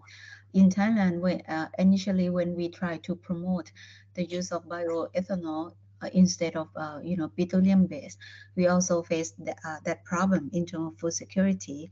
So I will say that that is a list, but of course that's why in Thailand we also, try to improve in terms of agricultural practice. I think that is quite critical because you have to make sure that you have plenty of feedstock for both food consumption and also for industrial application. And that's why in Thailand, we have a lot of policy, program, and project to support the development of cassava cultivation practice and cassava varieties. I think another thing is we didn't have a concern about the food security in Thailand because we didn't we produce the cassava is not for the consumption, mainly for the industrial. So this may be a little bit different from the Africa country, but I think is if you look at the industrial base and for the consumption is they have the variety is different. So the productivity is different also. So we have to think about clearly what we have to go in which direction for the industrial or for the food consumption or something like that. So we have to partitioning for the variety also. What variety?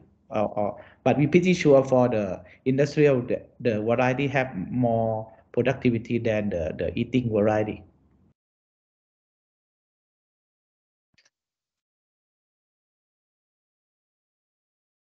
Thank you. Thank you, presenters. I think because of the time limitations, we will proceed to the second session. The second session is about the role of micro distilleries in cassava value chain, and we'll discuss micro distillery technology for producing ethanol from cassava for clean cooking. The presentations here are the technologies that are locally developed and can be modeled for other developing countries. However, next session has only 2 presentations, so we can squeeze in one video, a short video before we start the presentations. So Anna, if you can project the video. Yes, can you see the video? Yes, yes. So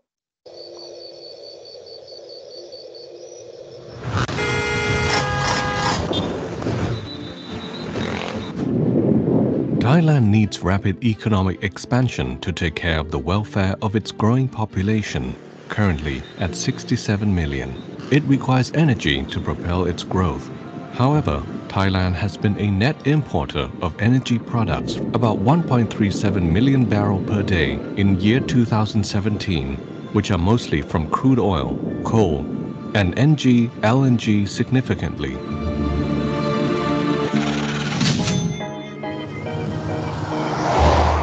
Even though Thailand has had to import crude oil from abroad for many years, it has continued searching for alternative energy sources to reduce its dependency on oil imports and to capitalize on its supplies of feedstock from its vast agricultural production.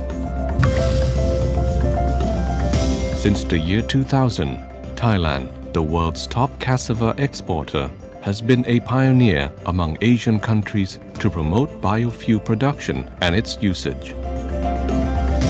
Cassava, the most important feedstock and a basic crop widely cultivated domestically and around the rest of Asia, could be a key raw material for ethanol production. The success of this bioenergy application not only reduce oil imports, but also generate incomes for local farmers, as well as contributing to the reduction of carbon dioxide in the air.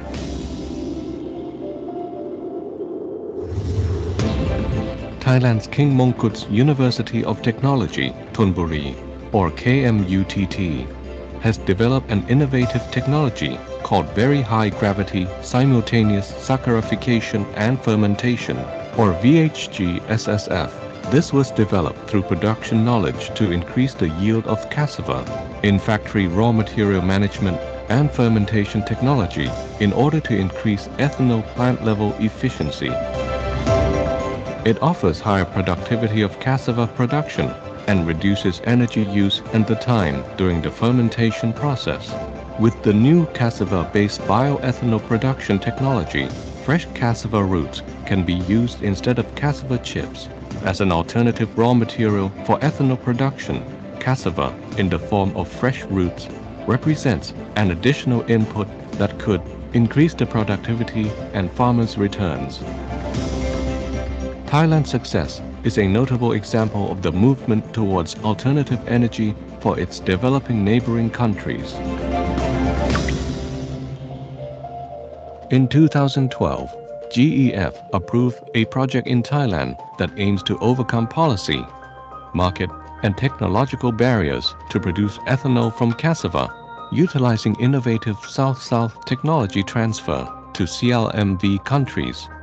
This project is implemented by UNIDO. The project is funded under the Poznan Strategic Program on Technology Transfer for Climate Change under the UN Framework for the Climate Change Convention.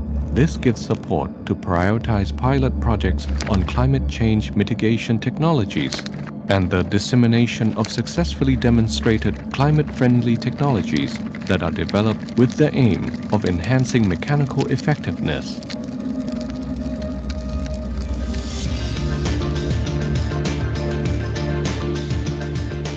UNIDO has therefore supported the transfer of technology to interested persons, researchers, engineers, and technicians from neighboring countries, as well as working together with the Thai Tapioca Development Institute, or TTDI, to train farmers on how to grow quality cassava in both Thailand and its neighboring countries.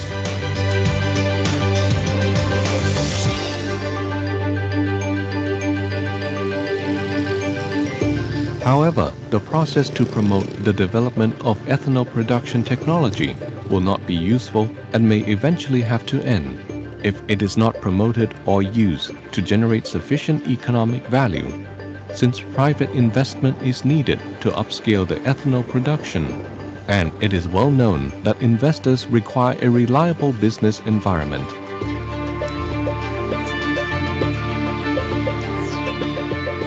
UNIDO realizes the importance of this matter and has therefore been providing a number of training courses to strengthen the capacity of policymakers, to promote policy dialogues with government officials, to instigate the development of relevant economic policies and laws, and to raise public awareness on the benefits of the production and the usage of ethanol from cassava in Vietnam and Lao PDR.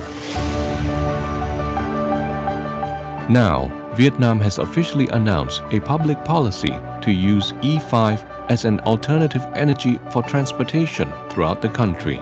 The policy has been effective since January 1st, 2018.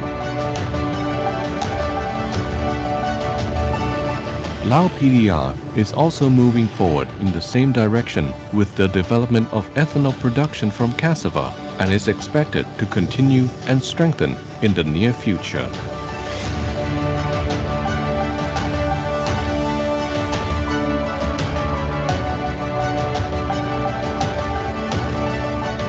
Today's clean technology innovation will fuel the next industrial revolution, unlocking business opportunities for prosperity while protecting the planet. Transfer technology, deliver better living.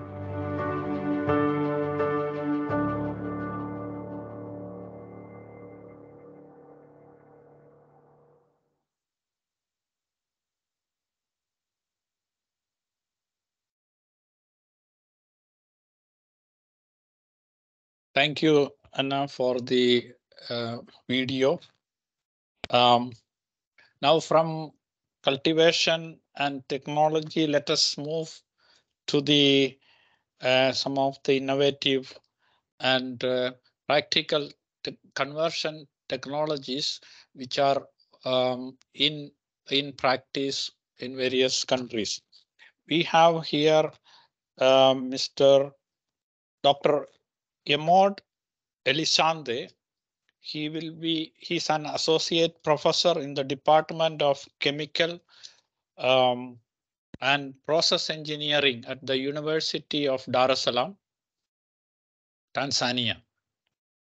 He holds a BSc in Chemical and Process Engineering from University of Dar es Salaam and an MSc in Chemical Engineering from Arizona State University in US and PhD in Chemical Engineering from Tohoku University, Japan. And he has also pursued a postdoctoral fellowship at the National University of Singapore. His excellence in engineering field has earned him several prestigious awards, including the Engineers Registration Board's Outstanding Engineering Achievement Award, the IDESA Award on Innovation for Development in Eastern and Southern Africa, and the Georgetown Foundation International Prize for Best Agricultural Equipment Innovation. So Dr. Elisande, this is your opportunity to present the micro distillery technology you have been developing and promoting in Africa. Thank you very much. Good morning and good afternoon, everyone. Let me just open here my presentation.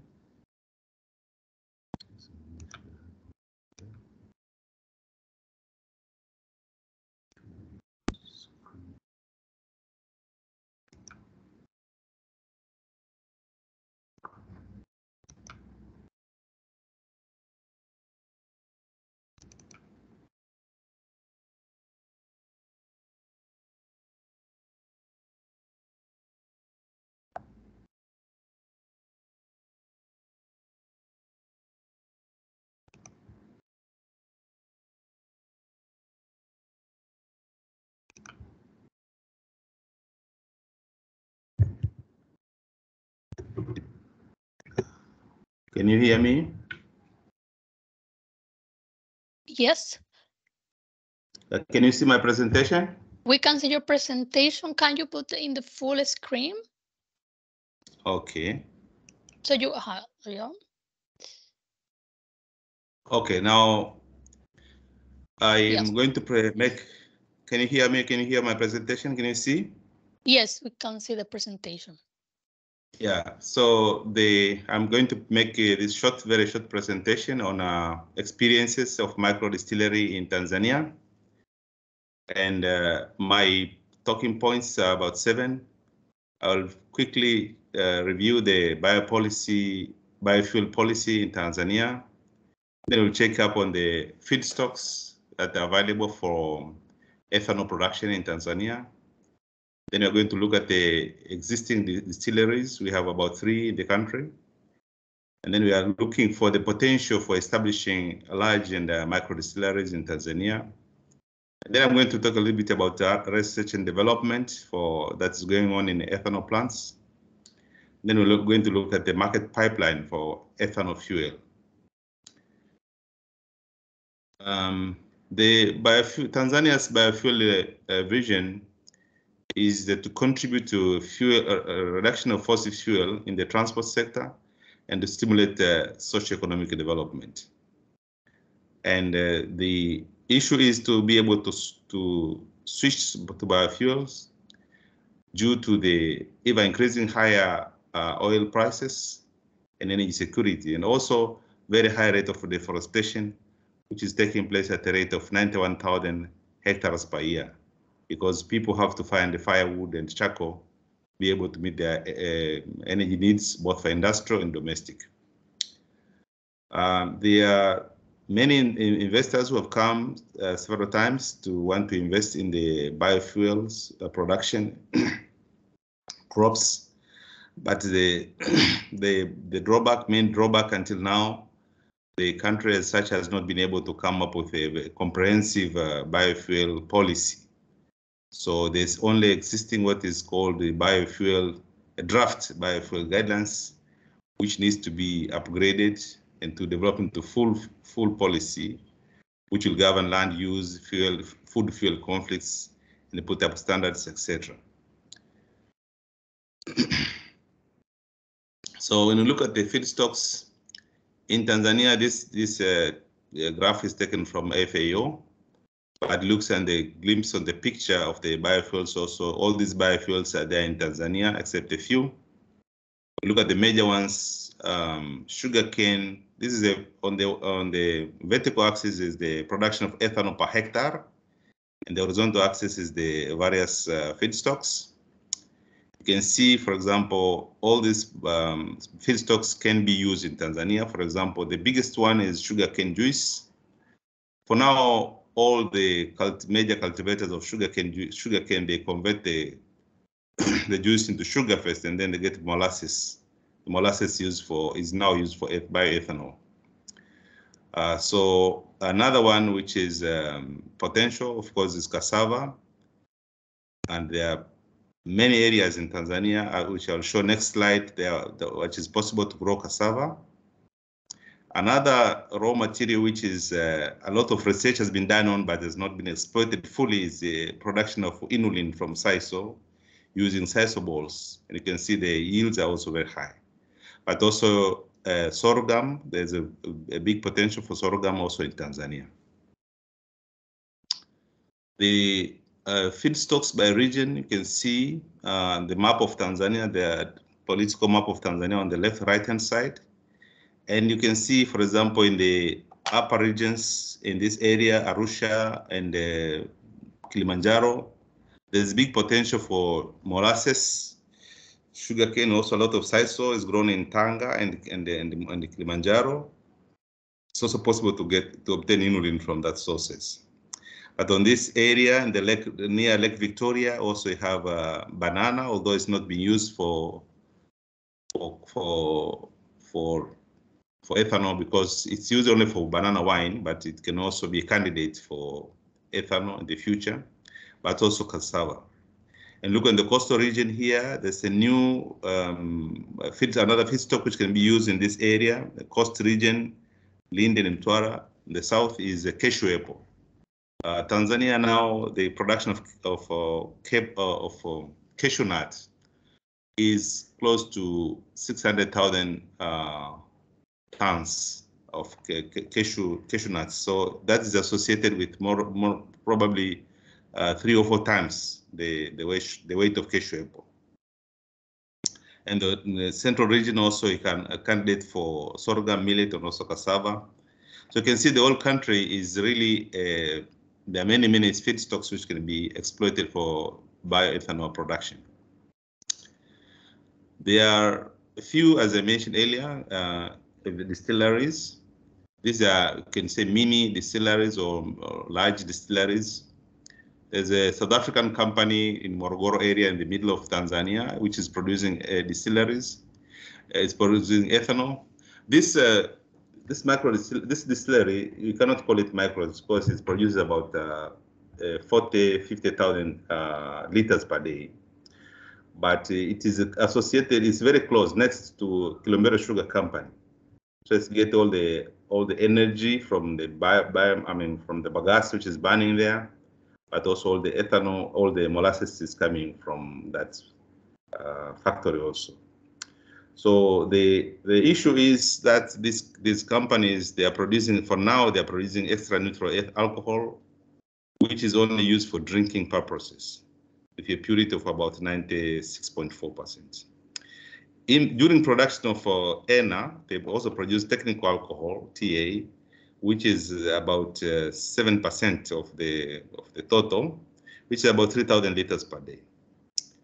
So, for example, a ton of molasses produces 250 liters of ethanol, and the ratio of ENA to technical alcohol is 15:1. So you can see, in terms of biofuel, really, this company is not aiming at producing biofuel, but rather to produce ethanol for drinking, which is more lucrative than for technical alcohol. There's another company in the northern side in Kilimanjaro region, which is this company is not close to a sugar mill, but it gets its molasses from most of the sugar mill, TPC, Manyara Sugar, Mtibwa Sugar, Kagera Sugar plants. Also sometimes from Kenya, from Kwale Sugar Industry. And they get at a high price of molasses, about 105 US dollars per ton. And the production capacity of ENA and TA is almost the same, like 50,000 liters per day. When we visited the company, they use 50% of their thermal requirement are met by Venus biogas. They also subsidize with firewood and other fuels, for example, heavy furnace oil.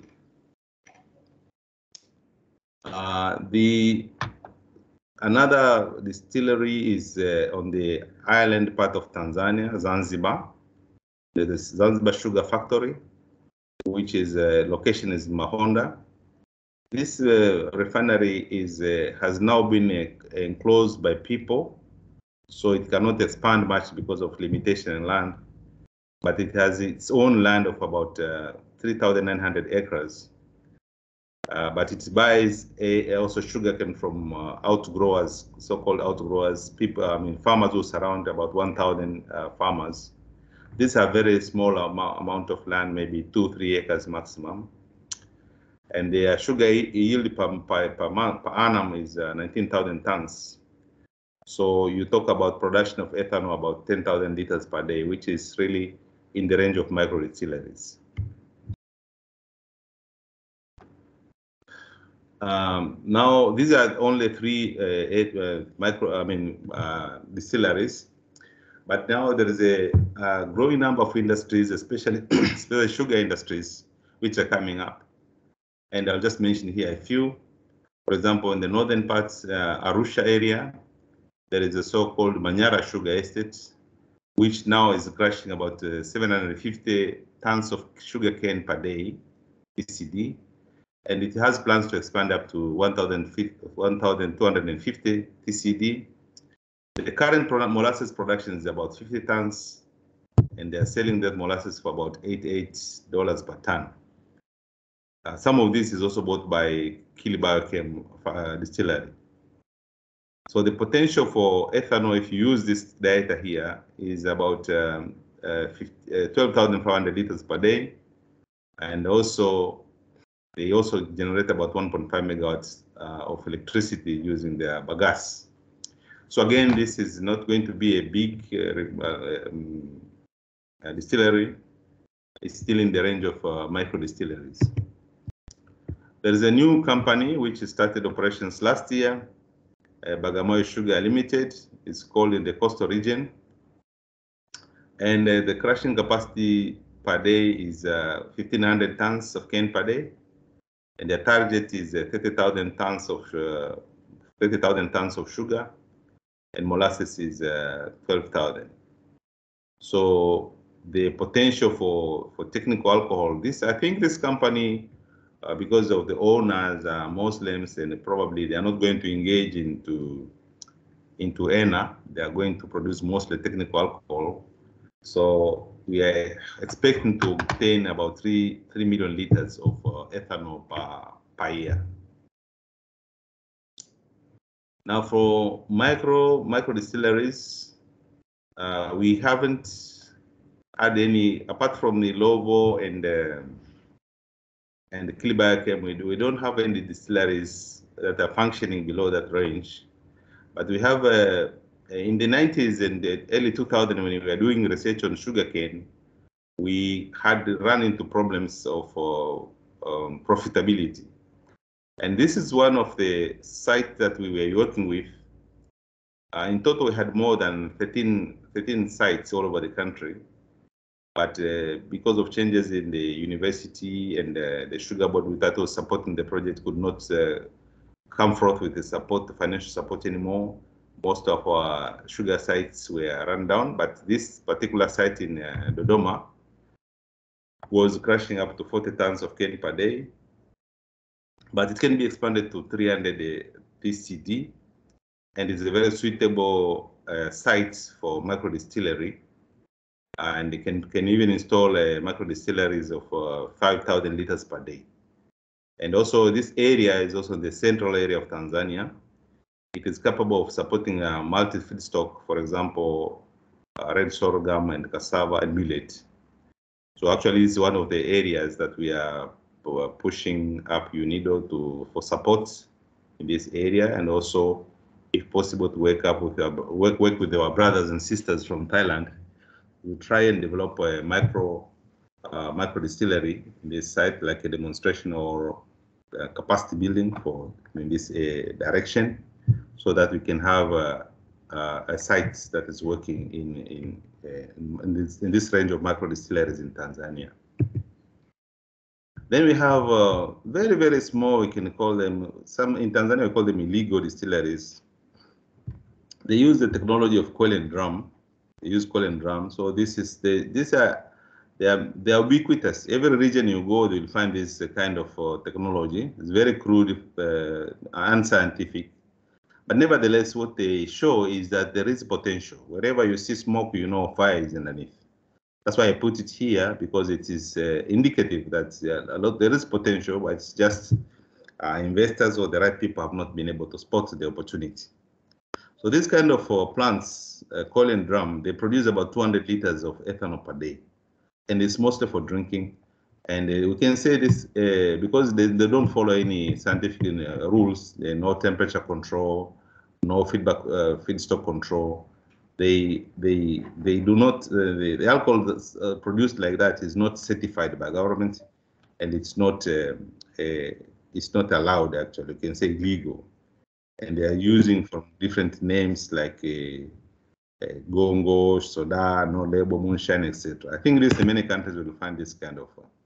But the most important thing is that they come from the same feedstocks that we use for ENA and the TA production. For example, in the southern region, they use cashew apples. In areas near the sugar industry, they just get the molasses and they make it. They also use jaggery for this production. The safety, these illegal distilleries, they have a lot of issues. For example, safety. Sometimes the drums explode because they boil first and then they send to a coil, which is cooled by water near a river or a furrow. So there's sometimes risk of blockage and explosion. But also the methanol, as I said earlier, is tainted with methanol and other high alcohols, butanol, propanol, etc., and even fusel oil. They have a lot of environmental pollution because after they brew, after they make they just spill over the fusel oil and everything on the grass, and sometimes the grass cannot grow anything after they make this kind of issues. But also they have effects on the government tax, and also they produce a lot of problems in social problems, alcoholism, and the general body weakness. On the research and development in ethanol, we have so far, until now, we are dealing with the normal, just sugarcane, but it's also possible to go for inulin and the sucrose.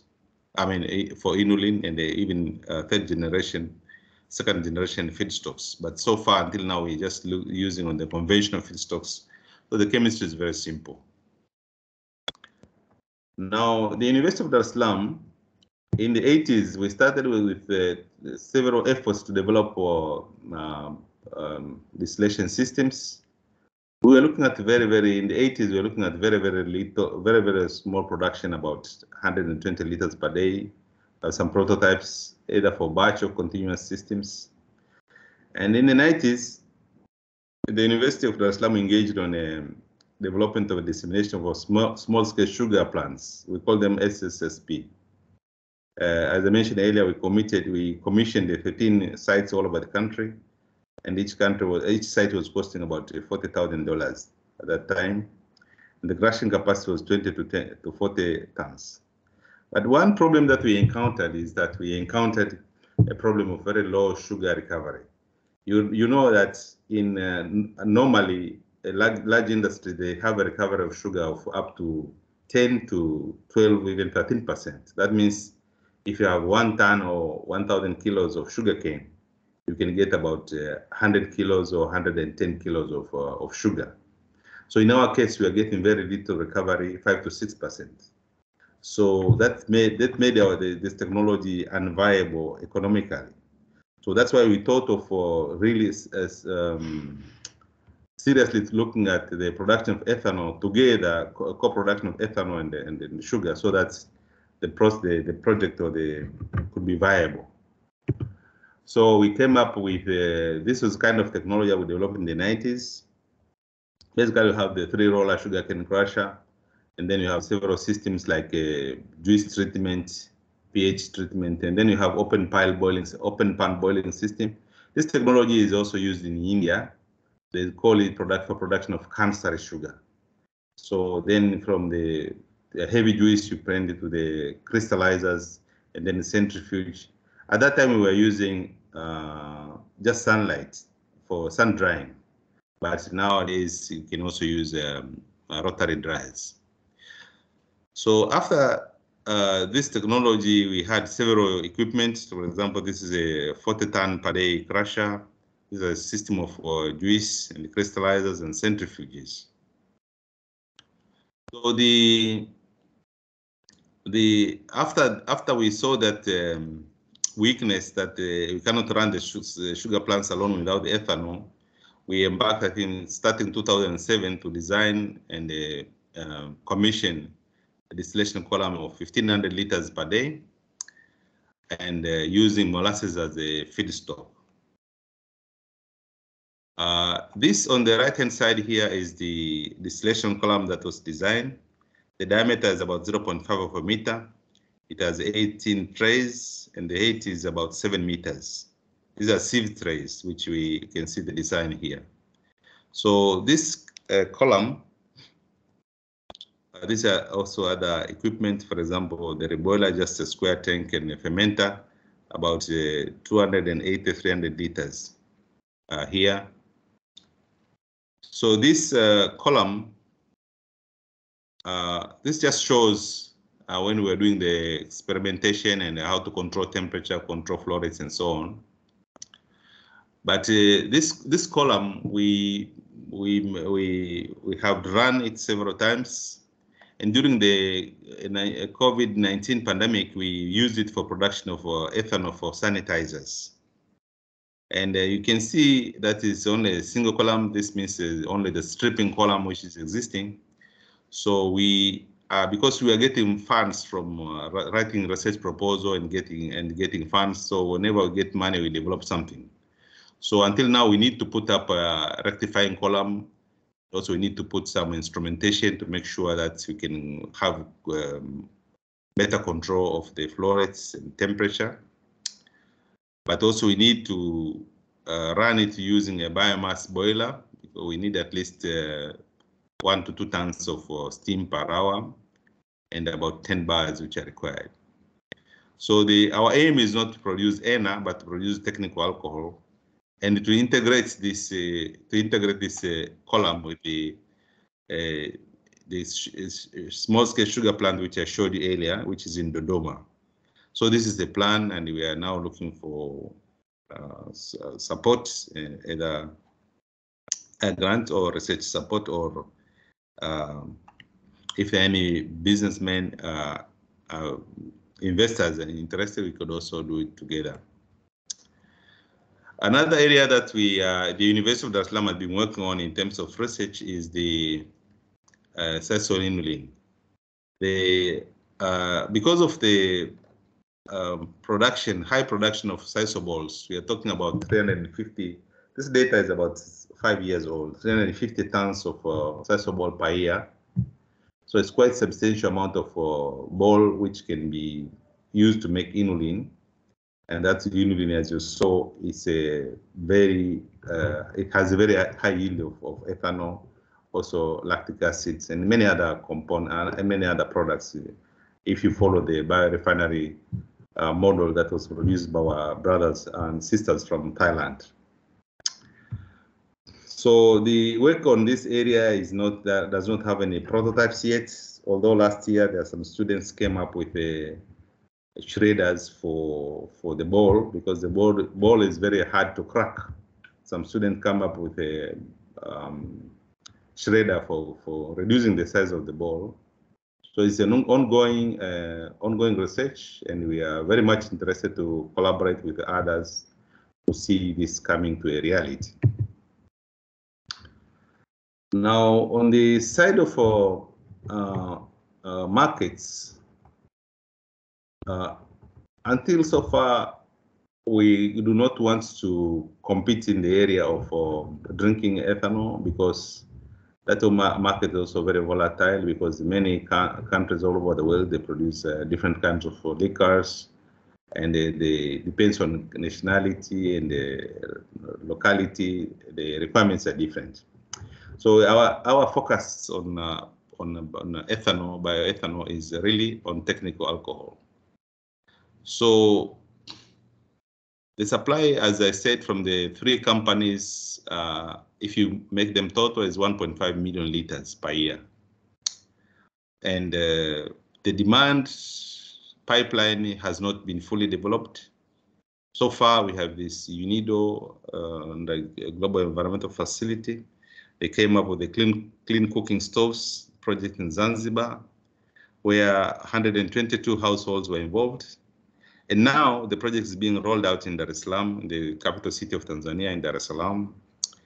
And the idea, according to this project, the project aim is to make at least 8 million households switch to clean cooking stoves. 8 million households, if you take an average of 4 people per household, it means about 32 million, which is almost 50% of the whole population of Tanzania. So if you use for clean cooking stoves, the projected demand for bioethanol, if you take 1 liter per day per household, you're talking about 2.9 million liters per year. So the demand is quite huge compared to the supply of 1.5 million liters. So the potential also for bioethanol, for clean cooking stoves, also for transportation, like in Brazil, whereby ethanol is also used, and Brazil and Thailand, where it's also used for vehicles, still has not been exploited.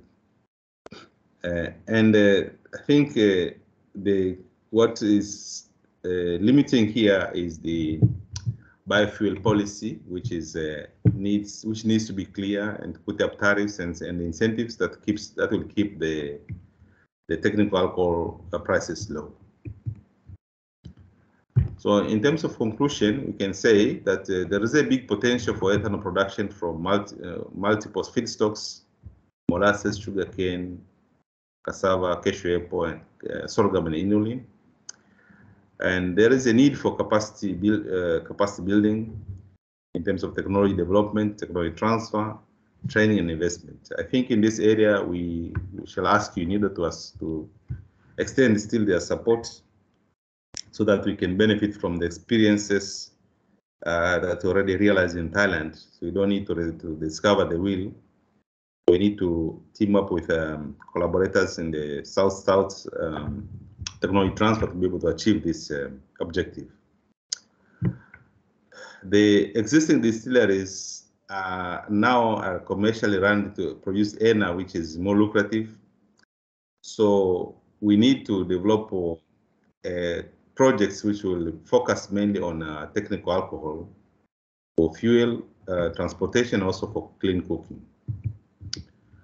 And again, I can say that the suitable biofuel policy, which sets up legal and institutional frameworks and also provide incentives like in other areas, is really key for unlocking the huge biofuel potentials.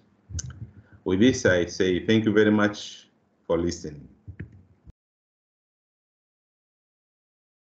Thank you, Professor Elisante. Dear participants, we have crossed the time limit, but we have one more important presentation, which is based on a microdistillery manual developed by UNIDO together with Project Gaia Incorporate. I think I invite Mr. Upshat, who is a Senior Program Manager and Carbon Finance Director at Project Gaia, to present this guidebook, which may be of immense help to many of our participants. And I request Upshat to be brief, considering the time limitations. Thank you. Thank you for the introduction, Josie.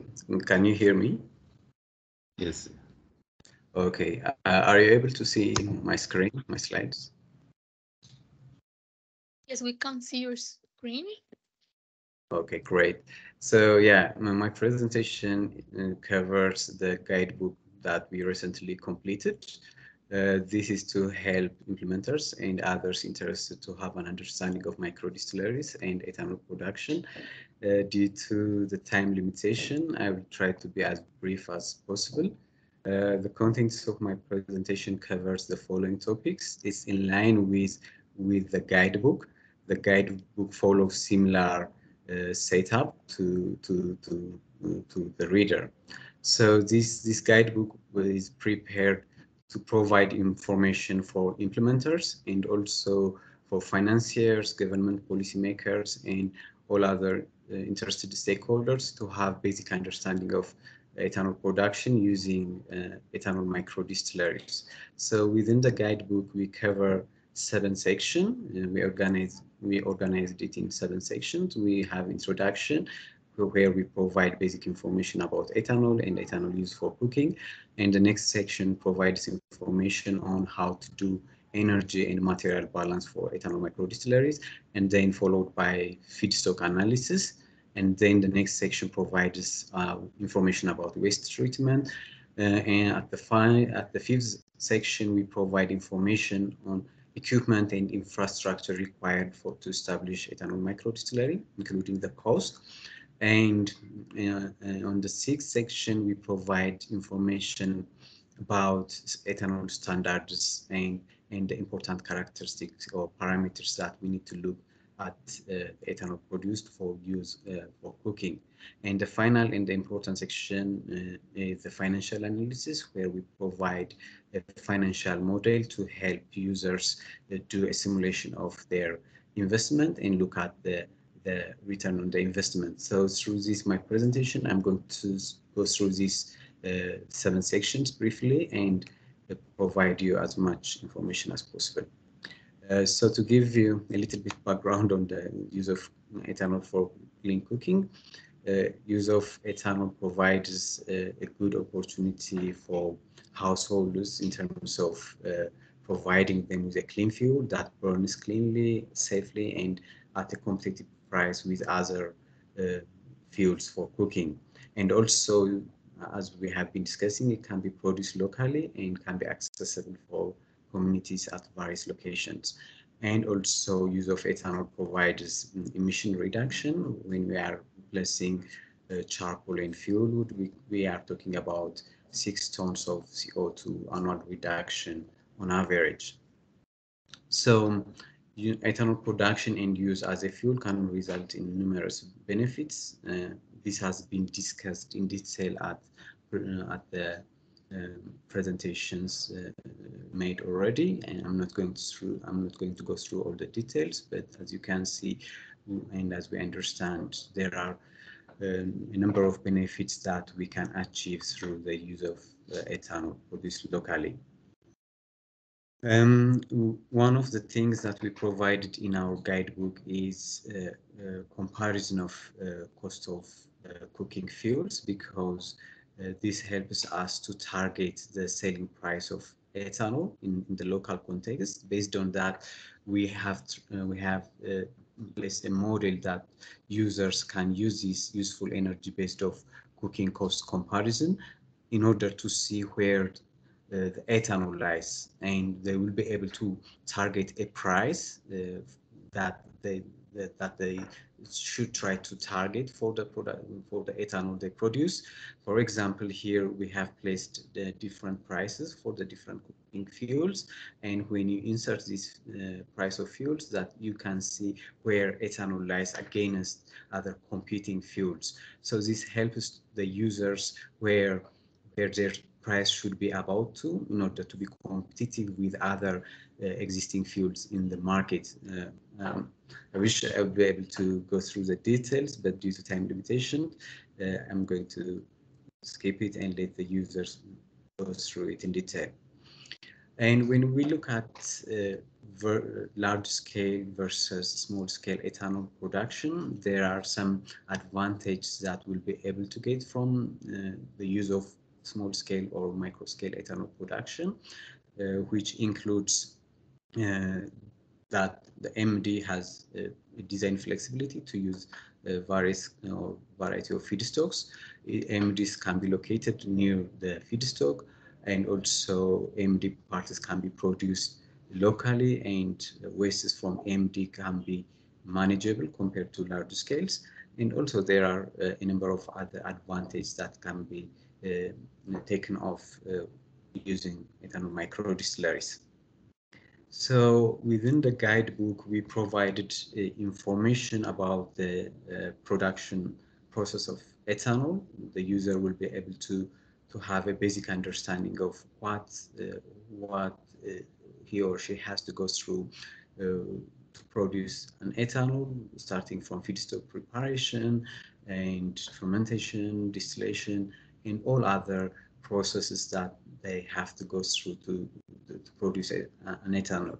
And this will give them an understanding of what processes are involved and what is needed. And we have provided detailed information in regards to that. As we were discussing earlier, feedstock is really important and it's a major determinant factor to decide an investment on ethanol micro distillery. There are a number of feedstock that can be utilized for ethanol production depending on the local context, and within the guidebook we have tried to cover as many as possible feedstock that are underutilized or are being wasted in various places. So the user will be able to see or make an assessment of those existing feedstocks that can be utilized for ethanol production. And with that, they will be able to see how much ethanol they can expect based on the yield per hectare from farm production, and also from ethanol production point of view, from processing point of view. Based on this, they will be able to determine the yield and how that's going to look like in terms of production. So then within the next section of our guidebook, we provided the users to give a basic understanding of how to make material and energy balance. This helps the users to have to make energy and material balance and see how much feedstock is required to produce specific amount of ethanol. And with this, they will be able to determine the amount of feedstock required and also the amount of energy required. With this, they will see the available feedstock within their locality and determine how viable that's going to be in their specific context. So then here is just one example of how to do material balance. And in similar, we have provided the basic steps and understanding of doing energy balance and what lies there. As we see on these graphs, the less water content you have in the ethanol produced, the more energy is required to achieve that level. As you see on the second graph, when you try to achieve close to 100% ethanol, the energy requirement becomes much higher than say producing 80% or 90% ethanol. So the user will be able to make that comparison based on the need, whether it's better to produce 90% or lower ethanol than going to a higher percentage of ethanol, spending more energy to produce it. So the guidebook provides guidance on making that analysis for the user. And also within the energy analysis, we have provided the information in terms of energy requirements. The less yield you have from the fermentation process, the more energy is required to take out the water from the fermentation. When you have a feedstock with a higher yield, alcoholic yield, the less energy is required to achieve that product spec targeted. So this table presents an example where you have a different fermentation yield in terms of percentage and the energy required to achieve the same product specification. So as we have been discussing earlier, we have provided detailed information in terms of feedstock analysis and what kind of feedstock that we can use for ethanol production. In general, we have 3 categories of feedstocks, which are sugar or starch or cellulosic feedstock that can be used for ethanol production. But each category of ethanol feedstock has its own advantage and disadvantage, and the reader or the user of the guidebook will be able to make that analysis based on its own local context. And we provided, as we have provided here, the summary of those advantages and disadvantages of using each feedstock type. So as I said earlier, we have also a section for waste handling. As we all know, production of ethanol has a waste resulting from the processing with high COD and BOD, and this requires treatment before we release the waste into the environment. And in most cases, biological treatment will be sufficient to treat the waste and be able to achieve the waste be treated to a level that meets local standards. And doing so will also help us generate biogas that can be used as a supplemental energy for the ethanol production. And we have provided as well information on this and how this can be beneficial for the user. And in the next section, we have provided detailed information on the equipment and infrastructure required for establishing an ethanol microdistillery, along with the cost estimation for each equipment. Of course, depending on local context or country context, the cost may vary, but just to give an idea of what range that specific equipment will have in terms of cost, we provided guidance on that. And in some cases, those equipment can be produced locally, and this may be able to reduce the cost of that specific equipment, but detailed information is provided on each unit process. In the sixth section of our guidance book, we also provided ethanol standard, existing standard, and also what we should target in terms of meeting standard.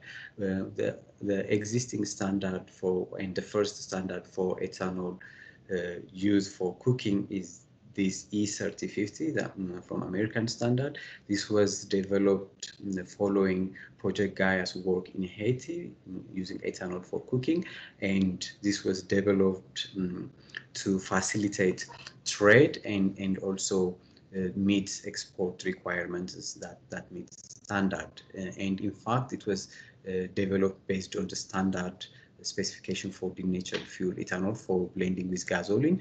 Because of that, it had some limitation in terms of meeting standard that's required for cooking, because for cooking we require an ethanol with less amount of higher alcohols, because the presence of higher alcohols in cooking fuel ethanol results in smoke and becomes problematic at the household level. So we prefer an ethanol with lower amount of higher alcohols, and we also recommend an ethanol fuel with less or elimination of petroleum denaturants, and also we recommend having a color for the ethanol to ensure that it's safe for use at households, including with the addition of denatone and benzonate. And we have provided and encouraged the use of such standard in our work that we have done for ECOWAS to develop standard for fuel ethanol for cooking. And the main difference with E3050 standard is that we recommend less higher alcohols, and also we recommend a higher alcohol strength and the absence of denaturants, fossil fuel-based denaturants, to make sure that the fuel burns cleanly at the household or while using for cooking. At the final section of our guidebook, and this is one of the important sections that we think is important for the user.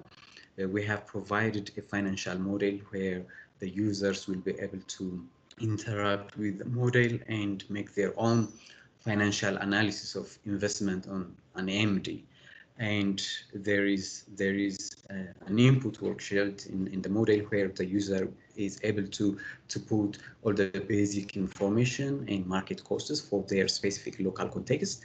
And once they provide that information, the model will make an automatic calculation of the required investment and analysis of financial projections that the users will be able to use to analyze their investment. For example, this is one example I have provided here, where the user is required to provide basic information about their specific feedstock type in terms of cost, yield, etc., and also the micro distillery size they are targeting, etc. Once they have provided all this basic information for their local context, they will be able to generate financial analysis, and then an output like this will come up.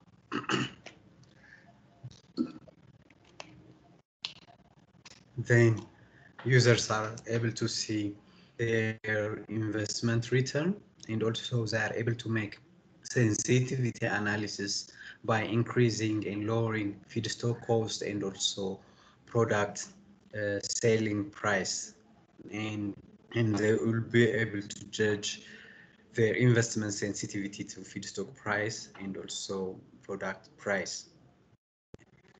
And an income statement and projected financial statements come out like this for the investment, which helps them to have discussion with financiers or investors. So yeah, finally, we have micro distilleries that can serve as an example in Ethiopia and also in Madagascar. The one in Ethiopia is a 1,000 liters per day ethanol micro distillery, whereas in Madagascar is 2,500 liters per day based on sugarcane. The one in Madagascar is under construction, but the one in Ethiopia is based on molasses feedstock. So this can serve as a learning lesson for Africa or other developing countries to consider ethanol micro distilleries for ethanol production. And thank you. I hope I managed to finish in a very short time. Thank you.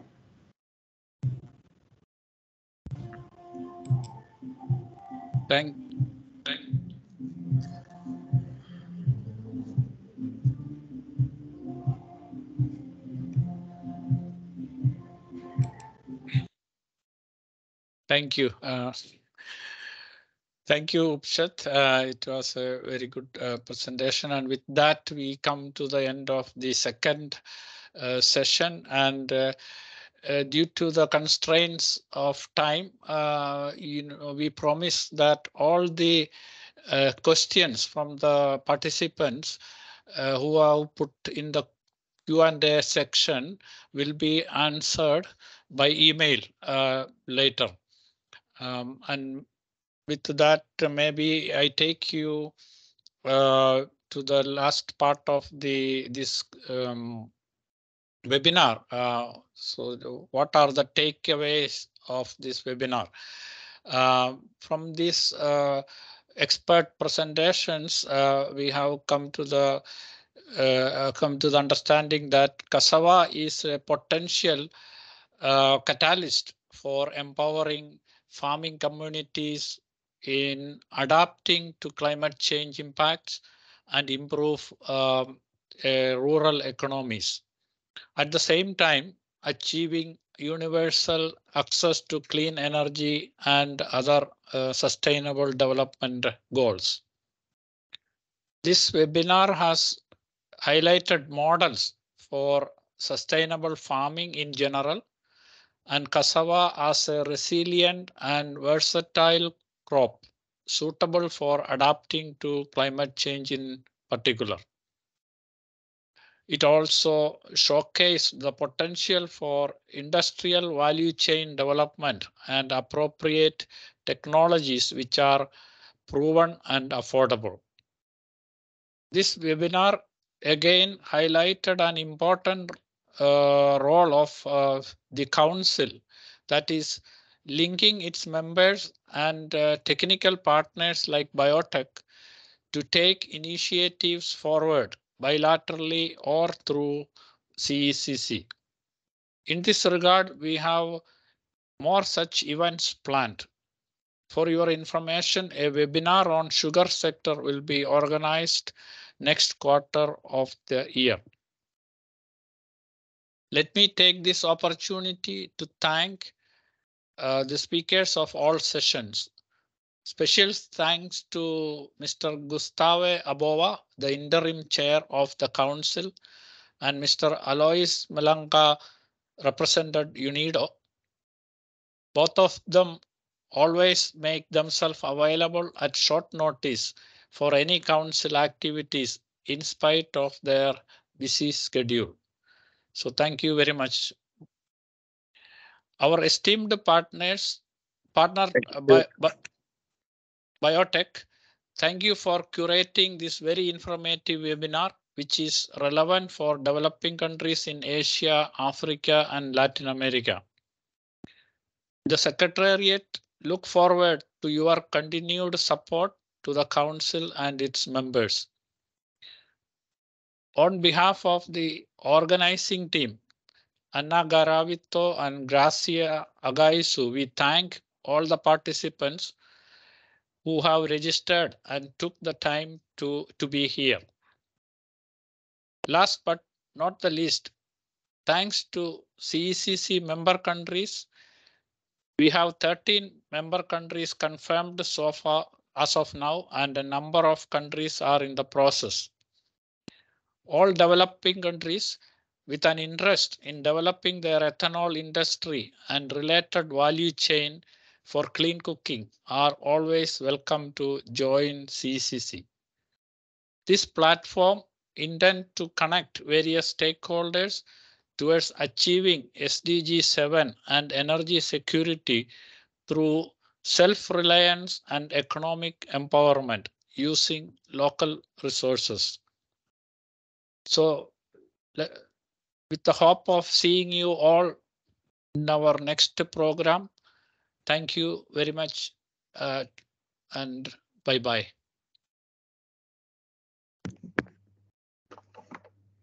Okay, thank you, Josie. Thank you. See you next time.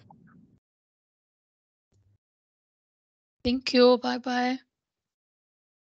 Thank you very much. Thank you for your presentation. Thank you from Tanzania. Okay, thank you.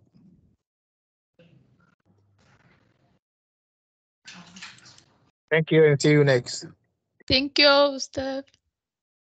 Okay, thank you, Anna. See you next time.